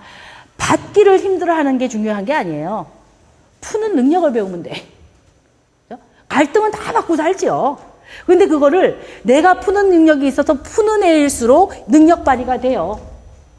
푸는 능력이 없을수록 머리는 좋아도 능력 발휘는 안 되는 상황이 멀어지는 게 되거든요. 우리가 상담실에 있으면요. 이런 애들은 무지무지 많이 봐요. 얘 학교 ADHD, 주력 결핍장애예요. 얘는 10분 이상 못 앉아 있어요. 10분만 앉아 있으면 냉장고 문 열고요. 세수하러 가고요. 하고요. 화장실 왔다 갔다 하고요. 정말 얘 때문에 못 살겠어요. 이러거든요.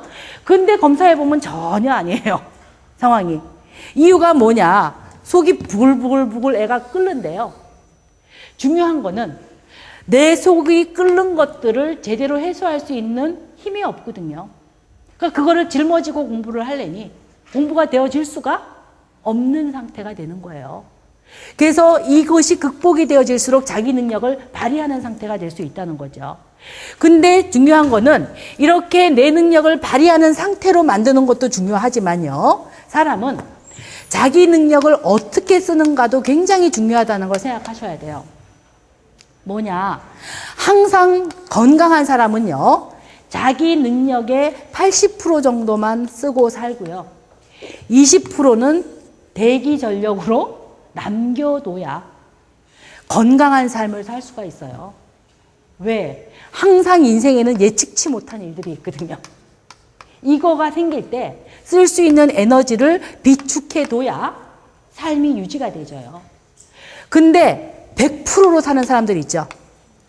내 인생의 모든 에너지를 다 써서 앵꼬나죠. 무슨 일이 조금만 더 겹쳐지죠? 그러면 쓰러져서 죽던지 확 갑자기 우울증에 걸려서 꼼짝을 안 하는 상황이 되든지 이런 상태가 멀어지는 것이 자기 능력을 효율적으로 쓰지 못하는 상태라고 생각을 하시면 돼요. 그래서 내가 일을 할 수 있다고 그거를 100% 막 다 하고 사는 사람들 보면요. 저 사람이 언제 쓰러지려고 저러지? 라는 생각이 들어져요.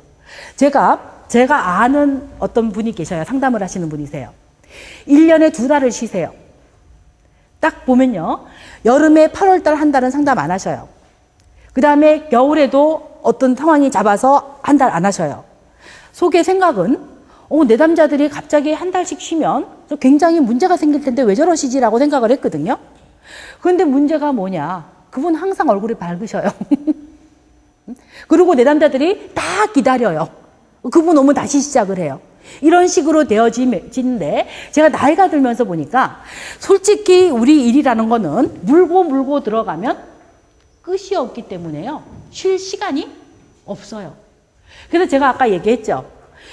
제가 옛날에는요, F로 살았기 때문에요. 정말 질질 끌어당겼어요. 지금도 F로 사는 측면이 있어요.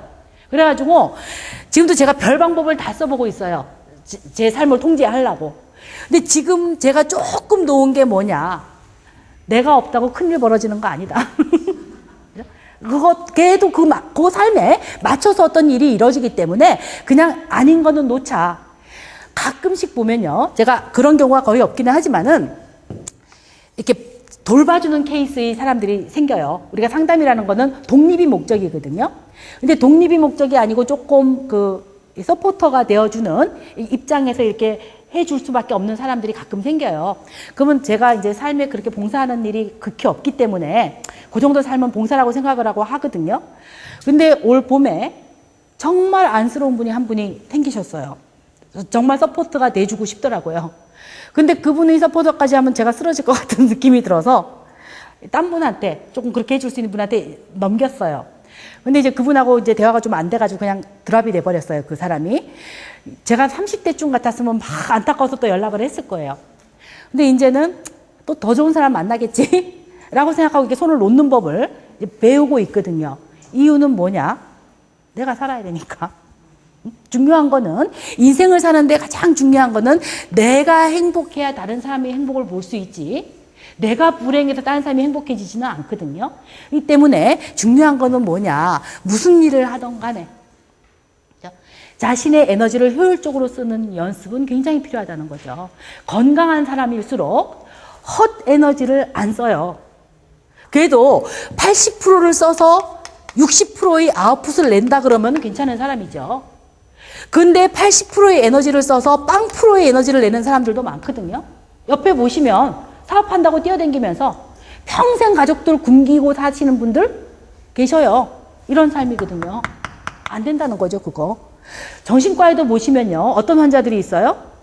지금 우리 땅에다가 열대작물을 키우셔요. 그러고는 비닐하우스를 갖고 그걸 할 수 있다고 하시거든요. 우리가 할 수 있다 그러면 5, 6년쯤 지나면 아웃풋이 나와야 되거든. 5, 6년째 빈 비닐하우스에 계속 자기는 할 수 있다고 열대작물을 키우시는 분이 계세요. 정신병자죠. 그분 정신병 진단 받으신 분이거든요. 근데 중요한 건 뭐냐. 발작을 안 하시니까 식구들이 그냥 땅 주고 그냥 그 비닐하우스 해주고 그냥 평생 씨 뿌리게 해요. 근데 문제는 뭐냐. 건강한 사람 같으면 효율적인 아웃풋이 안 나올 때는 포기를 할 수 있는 것도 건강한 사람이거든요. 근데 그걸 포기 없이 계속 에너지를 들여놓는 거는 자기의 에너지를 효율적으로 활용하는 상태가 아니라는 거죠. 그래서 우리가 중요한 거는 뭐냐. 사람이 건강하게 산다는 거는 여러분들이 굉장히 힘들어요. 6가지 지금 들은 거 생각을 해봐요. 그래서 저는 가끔씩요. 어떤 생각을 하느냐. 야, 내가 하루를 사는데 이런 것들을 다 이루고 사는구나. 라는 거를 생각하면 내 스스로가 하루를 산다는 것만 해도 대단해요. 무슨 얘기인지 아시겠어요? 그러니까 정말 너 오늘 하루 참 잘 보냈구나. 이게 저녁 때는 좀 쉬자. 하고 해줄 수 있는 건데 하루를 끝내고 가면서 오늘은 뭣도 못했고 뭣도 못했고 뭣도 못했고 뭣도 못했고 생각해 보셔야 되는 분이라는 거죠. 무슨 얘기인지 아시겠어요? 그래서 제가 여러분들한테 이 6가지를 얘기해 주면서 중요한 특성이 뭐냐. 사람은요, 태어날 때 완성해서 태어납니까? 미완성으로 태어납니까? 자, 항상 중요해요. 그래서 제가 오늘 6가지를 말씀드리면서 나한테는 어떤 부분이 미완성일까를 잘 보시는 연습을 하셔야 된다는 거예요. 사람은 죽을 때까지 성장을 지향하는 것이 건강한 사람이에요. 완성된 인간은 저는 거의 없다고 봐요. 몇몇 성인 빼고는. 그래서 우리가 인생 자체가 미완성이기 때문에 자, 내가 오늘 건강한 삶을 살기 위해서는 이런 6가지 방법이 있다고 들었는데 이 중에서 내가 모자라고 있고 내가 더 개발해야 되는 거는 뭐지? 라는 것들을 잘 파악하셔서 내 자체가 건강하게 되어야 건강한 상담자가 될 수 있다는 것을 얘기하는 거죠. 근데 이때 중요한 사항이 뭐냐? 자기를 제대로 아는 연습이에요. 뭔지 아세요? 우리가 상담에 있으면요, 상담 받는 사람뿐만이 아니에요. 저희들도, 저도 많이 있죠. 남들은 나한테 상당히 객관적인 평가를 해요. 쟤는 욕심이 많아. 내가 여러 사람이 나한테 너 참 욕심이 많구나. 너 참 욕심이 많은 것 같아. 그러면 내가 욕심이 많나? 어떤 부분이 그렇게 하지? 생각을 해봐야 돼. 남들은 다 나한테 욕심이 많다고 하는데 저는 뭐라 그래? 나는 욕심이 없는 게 문제야. 이렇게 되지면 절대로 성장은 할 수가 없는 상황이죠. 왜? 자기 평가하는 그 자체가 잘못된 평가인데. 그러니까 그런 사람들이 꼭 하는 거는 뭔 줄 아세요? 더 안 길러도 될 거는 더 기르고요. 길러야 될 거는 안 기르고요. 이런 상황이 돼 있어요. 그래서 제가요, 항상 성장을 할 때는요, 관계 속에 있으셔야 돼요. 혼자서 살면요, 절대로 성장은 못 해요. 그 다음에 관계 속에 있으면서 귀를 열고 있으셔야 돼요.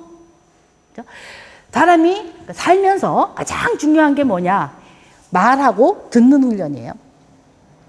남들이 얘기하는 것도 듣고 내가 궁금한 것은 물어보고 이렇게 해야지 추측해서 고집대로 밀고 나가면 성장이랑은 정말 거리가 먼 삶을 살게 되거든요.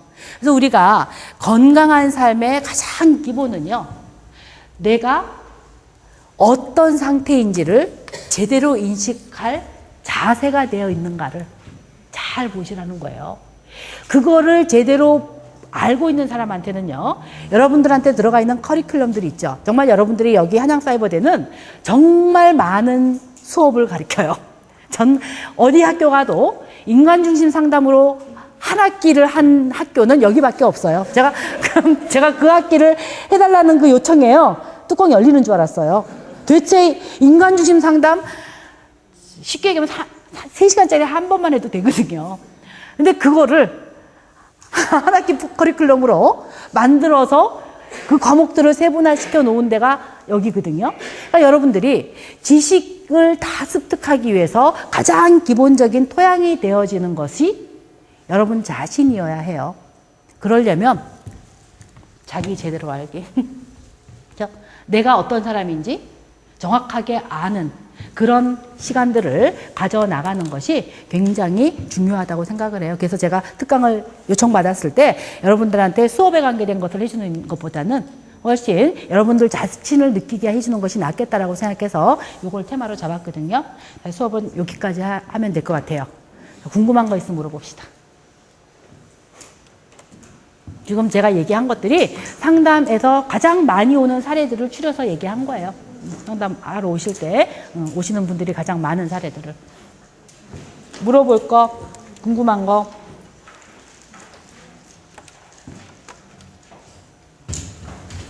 예. 첫 번째요. 잠깐만.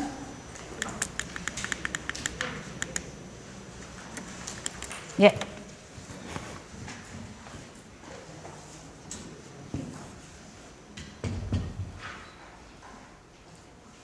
주문거리. 예. 아까 재수하신 거 떨어지셨다고 하셨잖아요. 네. 삼수하신 거예요? 아니요. 삼수 안 했죠. 저 삼수했으면 죽었어요. 저는 우리 딸이 삼수했거든요. 근데 이게 재수를 제가 했어요. 재수했는데 도저히 삼수는 못 하겠더라고요. 그래서 재수한 걸로 그냥 일단 학교를 갔지요. 그리고 이제 학부는 제가 영문학과를 졸업했어요. 그러고 난 다음에 영문학과를 갔는데 제가 굉장히 목적지향적인, 굉장히 제가 현실적인 사람이에요. 아까 ESFP라 그랬잖아요. 그 ESFP 중에서 제일 높은 점수가 S 점수예요. 저는 이 감각적으로 느끼는 능력이 아주 탁월하거든요. 집 주소는 못 외워도요, 발로 찾아는 가요. 이 느낌으로. 그런 특성을 제가 갖고 있는데, 중요한 거는 저는 영문학과를 왜 갔냐 그러면, 왜 내가 60년생이거든요. 근데 내 나이 때는 그렇게 직업에 대해서 연연히 하는 사람이 없었는데요. 나는 왜 그런 영향이 있었는지 모르지만 난 직업을 갖고 살겠다라는 생각을 갖고 있었어요. 그래서 영문과를 간 이유가 동시통역사가 되고 싶었거든요. 그래서 영문과를 딱 가자마자 1학년 때 동시통역사 학원을 다녔어요. 속기를 배우는데요. 못 배우겠더라고요. 제 성격하고 너무 안 맞는 거예요. 그래서 그 다음에 딱 생각난 게 뭐냐면 직업으로 그 다음에 내가 뭘 구해야 되지를 생각했어요. 그러다가 심리학 수업을 들어갔는데 너무 좋더라고요. 그래서 심리학과를 가야겠다고 생각을 했는데 심리학과를 또 가려면 또 해야 되잖아요. 그건 삼수랑 똑같은 거잖아요. 그건 도저히 못 하겠더라고요. 그래가지고 제가 대학원을 이제 심리학과로 갔거든요. 근데 이제 우리 딸이 이제 3학년 때 자기는 무조건 갈 줄 알았죠. 재수를 했어요. 재수를 했는데 정말로 열심히 했거든요. 또 다 못 가게 된 거예요. 할 말이 없더라고요. 그래서 내가 어떡할래? 왜냐면 내가 제 삼수가 너무 징그러워서 내 딸한테 삼수에 이 말이 안 나오더라고요. 그래서 너 어떡할래? 그랬더니 자기 삼수는 못 한대요. 그래서 내가 나도 그거는 이해한다. 삼수 못 한다. 그랬더니 그럼 자기 어떡하니? 그래서 그거 어떡할래? 그랬더니 그러면 뭐 장사나 할까 그러던가? 뭐 그러더라고요. 그래서 내가 그래 그럼 엄마랑 같이 장사하자 그랬더니 엄마 언제 직장 그만둘 건데? 이러더라고요. 그래서 참 어리지요? 그래서 내가 야 어떻게 직장을 그만둬? 정년 퇴임하고 그랬더니 그러면 엄마 정년 퇴임하려면 몇 년 기다려야 되지? 그래서 7년 그랬더니 그럼 나 7년 동안 뭐 해? 그러길래 점원으로 들어가야지 그랬거든요. 네가 그럼 사장 되려 그랬냐? 7년은 점원으로 하다가 엄마 퇴직하면 같이 우리 가게 하자 그랬더니 결국은 삼수 하란 말이네 그러더니 삼수를 했어요. 근데 제 정말로 돈이 아까웠거든요. 근데 이제 우리 딸이요. 굉장히 소심해요. 그래서 저는 삼수를 하면서 학교는 안 좋은 데 갔어요. 근데 저는 삼수를 잘했구나라고 느끼는 게 뭐냐면요. 내가 남을 굉장히 신경을 써요. 뒷사람이 나를 어떻게 보지? 옆 사람이 나를 어떻게 보지? 막 이거 신경을 쓰는데 제가 아무리 설명을 해줘도 얘가 못 알아들어요. 그 못 알아듣는 걸 자꾸 얘기해줘 봤자 서로 스트레스잖아요. 그렇죠? 그래서 그냥 있었는데 삼수를 해서 저는 그것도 신의 계시라고 생각을 하고 있어요. 자기보다 더한 사람을 만난 거예요. 자기 옆에 어느 학교에 중문과를 다니다가 딴 데 가고 싶다고 다시 한 언니가 한 명이 온 거예요. 근데 자기는 저 사람이 날 보면 어떡하지 했는데 그 언니는 저 사람뿐만 아니고 저 사람이 날 보면 어떡하지? 이거를 막 신경 쓰니까 애가 어느 날 저한테 오더니 진지하게 엄마가 하는 말이 뭔 말인지 나 이제 알았어 엄마. 그거 정말 피곤하더라고. 이제 안 하려고. 그래서 제가 솔직히 얘기해서 걔 재수할 때도 2천만 원 들었고 삼수할 때도 2천만 원 들었거든요. 4천만 원이 그 친구 만나려고 든 돈인가 보다라고 생각을 하고 있어요. 지금 아주 털털해요. 뭐 이거 어쩌고 저거 어쩌고 하는데 이제는 그냥 생긴 대로 살 거야 라고 해서 다행이라고 생각하거든요. 그래서 했는데 그냥 저는 워낙 현실적인 사람이기 때문에 재수하고 그냥 영문과 갔다가 영문과에서 다시 심리학과를 했어요. 근데 공부를 하면 할수록 심리학과는 정말 재밌는 과목이에요. 근데 여러분들은 제가 볼 때 좀 안쓰러워요. 지금은 심리학과가 너무 많아서요. 정말 여러분들이 차별화된 이 차별화되는 제가 얘기를 하는 거예요. 학력도 중요하지만은 도구도 중요해요. 우리가 상담자를 찾아왔을 때 그 상담자가 나에게 어떤 것들을 경험하게 해주냐에 따라서 상담에 대한 우호적인 그 마인드를 가질 수도 있고 비우호적인 마인드를 가질 수도 있거든요. 제가 참 안타까운 게 뭐냐면 상담을 받으러 온 사람한테 비우호적인 마인드를 갖게 해줘서 다시 상담 근처에 안 오게 만들어주는 사람이 안타까워요. 그렇기 때문에 뭐 지금 상담하시는 분이 너무 많기 때문에 여러분들한테 지금 심리학이 비전이 있는 과목이다라고는 말 못 해주겠어요. 그렇지만은 자기만의 차별화된 전략이 있으면요. 어차피 상담은 개인으로 이렇게 오는 상황이기 때문에 좋은 학문이에요. 좋은 과목이에요. 자기를 성장시킬 수 있고 남도 성장시켜주고. 저는 개인적으로 그러거든요. 제가 심리학을 해서 나름 많이 좋아진 것 같다는 느낌을 받아요. 제가 옛날에 나보다 20대 나보다 30대 나보다 40대 나보다 지금 내가 훨씬 더 좋아진 것 같다는 느낌을 저는 받기 때문에 사람이 뭐 내가 잘났다가 아니고 항상 자기를 보려는 자세는 중요한 것 같아요. 내가 뭐에 묶여 있는 사람인가. 예. 또 궁금한 거. 두 번째 것도 보여드려요. 이거는 내용에 대한 질문이 아니잖아. 예. 된다고 하셨잖아요. 네. 교수님께서는 그걸 하기 위해서 어떤 방법을 당연히 상담 받았죠. 그럼요. 사람이 객관적인 어떤 잣대가 없이 자기를 안다는 거는 상당히 오만이에요. 그렇기 때문에 스님들이 상당히 강한 사람이나 승려가 될 수 있지, 그렇게 자기 혼자 앉아서 자기를 보는 거는 상당히 저는 힘들다고 생각을 해요. 제가 상담을 받으면서 참 황당했던 게 뭐냐면, 저는 나름대로 제가 갖고 있는 오만 중에 하나가 어디 가도 무던하다는 상황이었거든요. 그럴 수 있는 것 중에 하나가 제가 조금 이렇게 이렇게 개방적이에요. 그냥 있는 대로 말해버리고, 뭐 들어오면 기분 나빠도 그냥 듣고, 그냥 딴 데 가서 욕하고, 뭐 이런 식으로 해서 이렇게 푸는 스타일이거든요. 그래서 상당히 제가 나름대로 잘 지낸다고 생각을 했는데, 어떤 상담회를 갔는데 그게 개인 상담하고 집단 상담하고 틀려요. 개인 상담에서 얻을 수 있는 게 있고, 집단 상담에서 얻을 수 있는 게 있어요. 집단 상담을 한번 갔는데, 이렇게 사람들이 막 얘기를 하는데, 저는 이제 먼 산 넘어 내일 아닌 것처럼 이렇게 구경하고 있었죠. 아, 저 인간은 저래서 힘들구나. 저 인간은 저래서 힘들구나 하고 다 듣고 있는데, 난데없이 내가 가운데에 낀 거예요. 그래서 나에 대해서 막 얘기를 하는데, 계속 아닌데 기대는 거야. 뭐, 날더러 뭐 욕심이 많고 뭐 어쩌고저쩌고 막 하는데, 내가 웃기네. 나같이 욕심이 없는 사람이 어디 있으면 나와보라 그러고 다 던졌거든요. 근데 막 쑤셔 넣으니까 이게 감당이 안 들더라고요. 막 울었어요.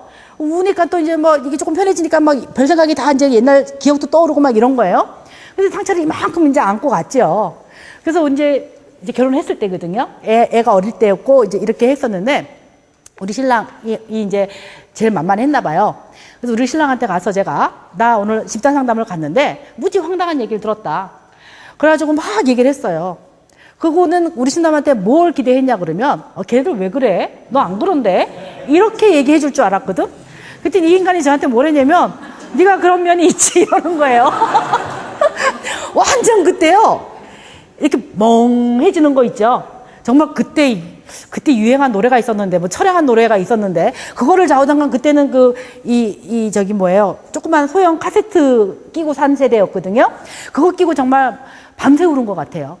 근데 밤새 울고 그 다음에 그게 집단이 5박 6일짜리 집단이었기 때문에 이제 다시 들어갔는데, 그 집단을 딱 끝내고 나오니까요, 제일 먼저 떠오르는 인물이 우리 엄마더라고요. 두 번째 떠오르는 인물이 우리 신랑이고요. 세 번째 떠오르는 인물이 우리 딸이에요. 지금 생각해보니까 제가 안 변했으면 이 세 사람은 죽었어요. 그러니까 제가 제일 만만한 순으로 이제 우리 엄마한테 스트레스 풀고, 남편한테 스트레스 풀고, 딸한테 스트레스 풀고, 이러고 살 수 있는 상황이었는데, 이제 그거를 집단에서 저한테 해줬죠. 그래서 제가 이제 그걸 부인하려고 했는데, 우리 신랑이 거기다 이제 기름을 딱 부어줬죠.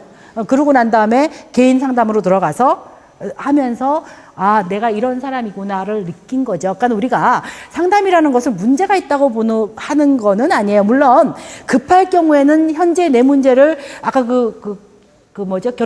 이혼하려는 커플처럼 아주 위기 상황에서 내 문제를 해결하기 위해서 상담을 하는 경우도 있고, 장기적으로 내 어떤 문제가 있는 것들을 고치려고 하는 경우도 있지만은, 나를 점검해서 건강한 방향으로 성장하려는 데에도 상담은 중요한 역할을 하기 때문에 꼭 문제가 있는 사람만 상담을 하는 건 아니에요. 저는 저에 대해서 상담을 하면서 많이 했고요. 내가 얘기했잖아요. 우리 딸이 엄마가 심리학을 해서 고맙다고. 자, 걔도 알지요. 내가 안 했으면 얼마큼 죽였을지 자기를. 그렇지. 예. 중학교 2학년 남학생인데요. 네네. 소주를 굉장히 많이 먹었고, 예. 소주가 없다 싶네요. 예. 그런데 예. 정신과적으로 치료를 받기 위해 제가 얘기를 해줘야 되는 건지, 아니면 상담을 하는 것만으로. 아, 손톱을 물어뜯는데 이 바닥이 보일 정도로 물어뜯는 정도는요, 그게 참 의사들하고 상담자들하고 틀려요. 제가 지금 상담을 하고 있는 한 아이가요, 이걸 떨어요. 떨거든요. 근데 지가 정말로 하고 싶은 얘기 할 때는 안 떨어요. 그리고 나랑 시큰 얘기 하다가요, 그 얘기 끝나고 난 다음에 어떤 생각이 나면 또 떨기 시작하거든요. 그래서 제가, 아, 얘가 시민성으로 떠는구나를 확실하게 저는 확인했어요. 근데 삼성병원에서 지금 약을 먹는데요, 그 약을 전부 다 안티사이코틱스를 써요. 그러니까 항정신병 약을 써가지고 막 쓰거든요. 근데 의사들하고 견해하고 심리학자들의 견해는 틀려요. 저는 그 정도면 상담을 해서도 나을 수 있다고 봐요. 정신과 약물을 먹어야 될 때는 아주 그 기분이 다운이 돼가지고 그 일어날 힘이 없는 거 있죠. 그건 이렇게 세워야 되니까 약을 먹으면 활력이 돋거든요. 그럴 때는 약을 써야 되고 당연히. 그다음에 두 번째는 뭐냐 그러면 정신질환이 많을 때. 그러니까 뭐 없는 소리가 들린다든지 뭐 누가 나를 죽이러 오는 것 같다고 느낀다든지 이렇게 뭔가 신경 전달 물질의 문제 때문에 그 정신과 그러니까 정신병 정신과가 아니고 정신병적인 어떤 것이 있을 때는 분명히 약을 먹어야 돼요. 그렇지만은 불안한 거 있죠. 성격적으로 취약해서 불안하던 아니면은 부모가 너무 조여서 애가 불안하던 뭔가 불안할 때는 그 불안거리를 제대로 확인해서 그거를 극복할 수 있게 도와줘야지 약을 해서 그게 극복이 되어지지는 않거든요. 약은 단지 그 어떤 매개체의 역할을 한다는 거죠. 들리는 소리가 안 들리게 해주고 막 우울해서 죽고 싶은 마음이 덜 죽게끔 이렇게 올려주는 그 약물 효과를 하지 그 문제를 해결하는 거는 힘이거든요. 그 힘을 키워주는 거는 상담이라고 저는 생각을 하기 때문에 저는 그 아이한테 권고하면 저는 상담을 권고해요. 근데 의사들은 뭐 약을 먹이죠. 근데 제가 참 안타까운 거는 뭐냐면 이렇게 사람이 기본적인 게요. 이 동양권이 더 심해요. 자기 문제가 약물을 고칠 수 있는 거라고 생각할 때는 자존심이 좀 살아요. 질환이라고 생각하기 때문에. 근데 내 문제가 상담으로 고칠 수 있는 거라고 생각하면은 자존심이 상해요. 그건 의지박약이라고 생각을 하거든요. 그래서 사람들이 약을 한번 먹기 시작하면 못 끊어요, 거의. 그게 더 자존심이 살기 때문에. 내 문제는 이게 심리적인 문제가 아니고 이 약물을 해야 되는 문제야 라면 훨씬 더 떳떳하거든요. 그래서 제가 안타까운 게 그렇게 약을 한번 먹기 시작한다. 근데 이 말을 하면 또 오해하시는 분들이 약을 먹어야 되는 사람이 안 먹는 경우는 그건 바보예요. 약을 먹으면 쉽게 나을 수 있는 거를 질질 끌면서 심리로 고칠 필요는 없거든요. 근데 개 중에는 심리로 고쳐야 되는 것들을 약을 먹으면서 그 자존심을 유지하려고 하다가 약을 못 끊는 사람을 봤어요. 계속 약을 먹는데 중요한 건 정신과 약은 먹으면 임신하면 안 되거든요. 아이한테 영향을 주기 때문에 체내에. 예, 그런 문제가 있어서 저는 걔가 그 정도로 이 손톱을 무는 거는 그거는 좀 심한 불안이기 때문에 그거는 걔가 성격적으로 너무 섬세해서 그런 건지 아니면 어떤 스트레스가 있는지는 확인해 줘야 된다는 거죠. 그래서 심리 쪽이 더 나을 것 같아요. 예. 또 궁금하신 거?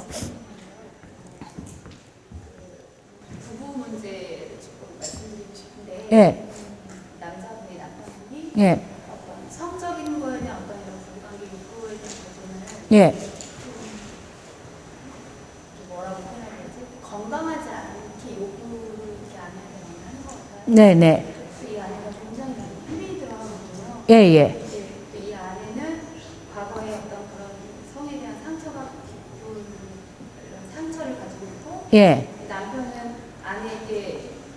아내와의 어떤 이런 부부관계에서 만족을 못하니까 외도를 하면서도 와서 당당하거든요.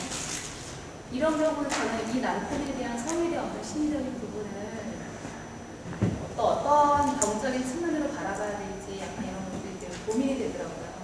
아, 지금 말씀하신 게 어떤 남자분이 그 성적인 것들, 부부관계에서 성적인 것들을 요구하는데 그것이 조금 여자분이 생각해서는 이렇게 보편적인 부부 사이에서 일어날 수 있는 것보다는 조금 특이한 방식으로 예, 요구를 하고 난 너한테 만족이 되지 않아서 그리고 여자한테 만족이 안 돼서 딴 사람하고 이제 외도하고 와서 당당하고 그다음에 자세하게 돈을 주면 다 들어준다. 예, 그렇게 되는데 이게 부부 문제는요. 중요한 건 두 사람이 같이 와야 해요. 이유는 뭐냐면 그 정상적이지 않은 것을 요구한다는 것이 아내의 평가인지 객관적인 정상적이지 않은 건지 우리 아무도 모른다는 거죠. 그 아내가 예를 들어서 성에 대해서 수녀와 같은 인식을 갖고 있으면 뭐 조금만 특이하면 그거를 조금 이탈된 성행이다라고 생각할 수 있는데 그게 정말로 그 사람이 요구하는 그 성행위가 이탈된 것인가 아닌가는 제가 볼 때는 그건 객관적으로 검증을 해야 되기 때문에 구체적으로 어떤 행위를 요구하는지를 판단을 해야 될 거고 그다음에 두 번째는 제가 볼 때 여자분이 조금 전에 얘기했잖아요. 그렇죠? 어떤 성적으로 안 좋은 경험이 있어서 성에 대해서 굉장히 이게 자유롭지 못한데 이거는 솔직히 우리가 뭐라고 표현하냐 그러면 정신과 장면에서 이렇게 상담 장면에서 보잖아요. 그러면 거기가 보면요. 참 우리가 이 바람직한 만남은 제가 이제 그 얘기를 하는데 지금 이렇게 질문을 해주시면 여러분들은 내가 안 한 얘기를 들을 수 있는 기회가 생기는 거예요. 제가 항상 미스들한테 얘기를 해요. 뭔 얘기를 하냐 그러면은 자기를 점검해서 자기가 건강할 때 배우자를 만나잖아요. 그러면 보완을 해주는 배우자를 만나요. 근데 자기가 불건강할 때 배우자를 만나잖아요. 그러면 열쇠와 자물쇠가 만나요. 그건 무슨 얘기냐? 내 병리와 대적하는 병리를 가진 사람이 병리가 둘이 만나서 행복할 수가 없는 삶을 살게 되죠. 그거는 기정사실이에요. 그래서 우리가 항상 중요한 게 부모들이요. 얘를 어떻게 교육시키지, 얘를 어떤 좋은 집에 시집 보내지 이게 중요한 게 아니고요. 이 아이가 지금 심리적으로 안정되고 편안한 상태인지 불안정한 상태인지를 보아서 걔가 불안정한 상태 때는 안정되게 해서 걔가 대인관계를 보편적으로 맺게 해주면 걔는 삶을 보편적으로 살아요. 근데 막 시달리면서 힘들게 산 애들이 있죠. 부자로 살든 가난하게 살든 그건 아무 상관없어요. 근데 내 속에 너무 병리가 심각하게 있는 애는요. 꼭 시집을 가면 그 병리를 더 심각하게 만들어줄 사람과 장가를 가도 똑같아요. 내 병리를 더 심각하게 해줄 사람하고 만나서 가거든요. 그래서 문제를 일으켜요. 그때 저 같으면 왔을 때 두 사람이 다 상담을 받으셔야 돼요. 근데 이제 일단 그 여자분이 주로 이제 가까이 있는 분 중에 이제 은연중에 제가 이렇게 깊은 얘기까지 듣게 되면 좀 심각해요. 좀 상태가 근데 합당이라 제가 생각보다 아니, 그 굉장히 많은데 제가 엊그제 어떤 여자분이 왔어요. 남편이 바람을 피웠어요. 그래서 바람을 피웠는데 바람을 피우지 말라고 해서 안 피우겠다고 해놓고 난 다음에 그 여자는 계속 피웠어요. 그걸 또 들켰어요. 그래가지고 이제 풍비박산이 났는데 그게 지금 이 여자뿐만 아니고 뭐 수도 없이 많아요. 근데 이 남편이 뭐라 그러냐면 나는 네가 매력을 하나도 느낄 수가 없어서 너랑 안 하고 싶은데 왜 네가 그걸 막냐고. 그러니까 나도 너 풀어줄 테니까 너도 딴 남자하고 만나고 들어오라고. 그냥 서로 좋게 살자고. 근데 남에 대한 기본 사랑은 되게 있는 것 같아요. 내가 이 여자를 사랑한다.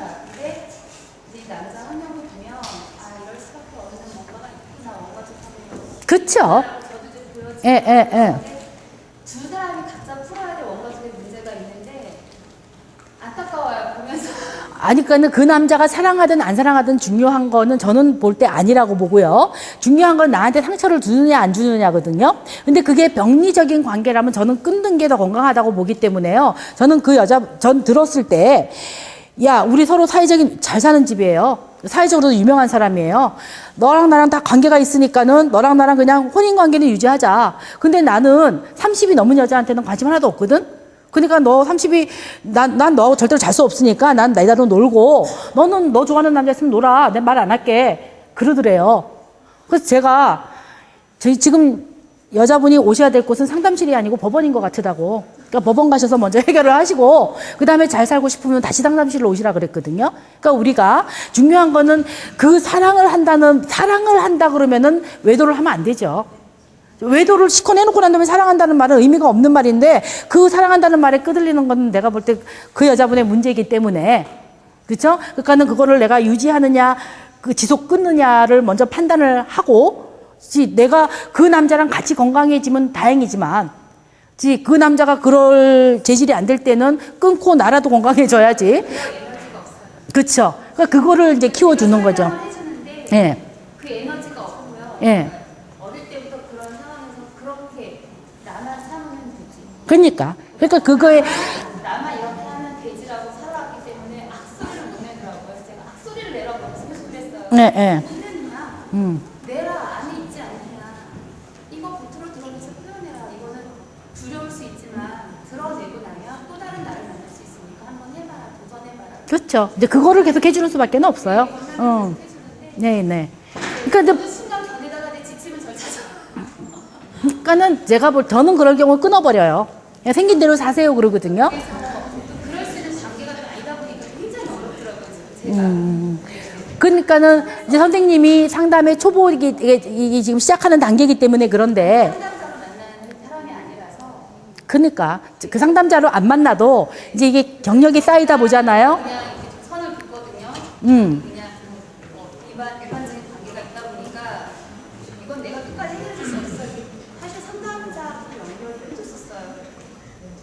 그때는 냉정해지시는 게 최고 좋아요. 왜냐면 사람은 비빌 때가 있으면 더 안 변하거든요. 완전히 고립되면 더 변해요. 그러니까는 제가 이렇게 살아본 경험에 의하면요, 때로는 냉정이 약이 되지요. 무조건 서포트 해주는 게 약이 된다고 생각하는 건 착각이실 수 있어요. 그래서 우리가 그거를 어떻게 쓰느냐가 이제 기술이거든요. 이 사람한테는 당근을 주는 게 나으냐, 채찍을 주는 게 나으냐를 잘 판단을 하셔서, 이게 채찍이 주는 게 낫다고 생각하면 냉정해서 고립이 되어질수록 정말로 내가 그렇게 이상한 사람이야 하고 지 스스로 딴 사람한테 찾아가요. 그렇게 해주는 것이 한 방법일 수 있기 때문에 상담은 굉장히 하시면 하실수록 정말 저는 예술이라고 느껴져요. 굉장히 그 다양한 기법을 다양한 사람한테 이제 어떻게 쓰느냐에 따라서 사람이 확 틀려지거든요. 예. 또 궁금하신 거? 예. 교수님, 내외분이 누군가 심리학을 지금 하신다고 하셨잖아요. 예, 예. 부부싸움이라는 것도 이루어지잖아요. 근데 제가 공부를 하다 보니까 부부싸움을 할 때, 그래, 너도 너 나름대로의 상처가 있고 아픔이 있으니까 지금 이렇게 나오겠지. 나는 조금 공부했으니까 내가 좀 참지라는 생각을 좀 해요, 요즘에는. 근데 어느 날에 보면 이게 참다 보면 제 감정이 확 올라와가지고 막 짜고 그런, 아직까지 기술이 좀 부부적인 그 싸움에서 기술이 잘 안 되거든요. 아니, 교수님이 내일 저는 남편이 심리학은 하지만 우리 남편은 산업심리학이기 때문에 내 심리학 하나도 이해 못해요. 두 번째는 저는 남편한테 그런 충고는 해요. 우리 남편이 일 중독이에요. 일을 하면 안 먹어요. 그리고 일을 끝날 때까지는 집에 안 와요.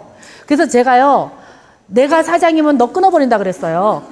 이유는 뭐냐면요, 다른 사람이 의욕 없게 만들어버리거든요. 사람이 먹을 거는 먹고 일의 시간은 정해줘야 그 사장도 사람을 다룰 수가 있거든요. 내가 그랬어요. 나는 돈을 많이 벌면 내가 너를 고용하고 싶다 그랬어요. 막 써도 되는 애니까. 그러니까 우리 신랑하고 같이 일하잖아요. 그럼 옆에는 항상요, 착취를 당해요. 왜냐면 우리 신랑 안 먹고 하거든요. 근데 얘는 먹어요. 그러면 사장이 볼 때 안 먹고도 할 수 있는데 너 왜 먹고 하니? 가 될 거고, 우리 신랑은 일을 끝내기 전에는 안 들어와요. 그러면요, 일을 안 끝내놓고 들어가는 놈 보면 그 사장이 이해가 안 될 거거든요. 그래서 제가 그랬어요.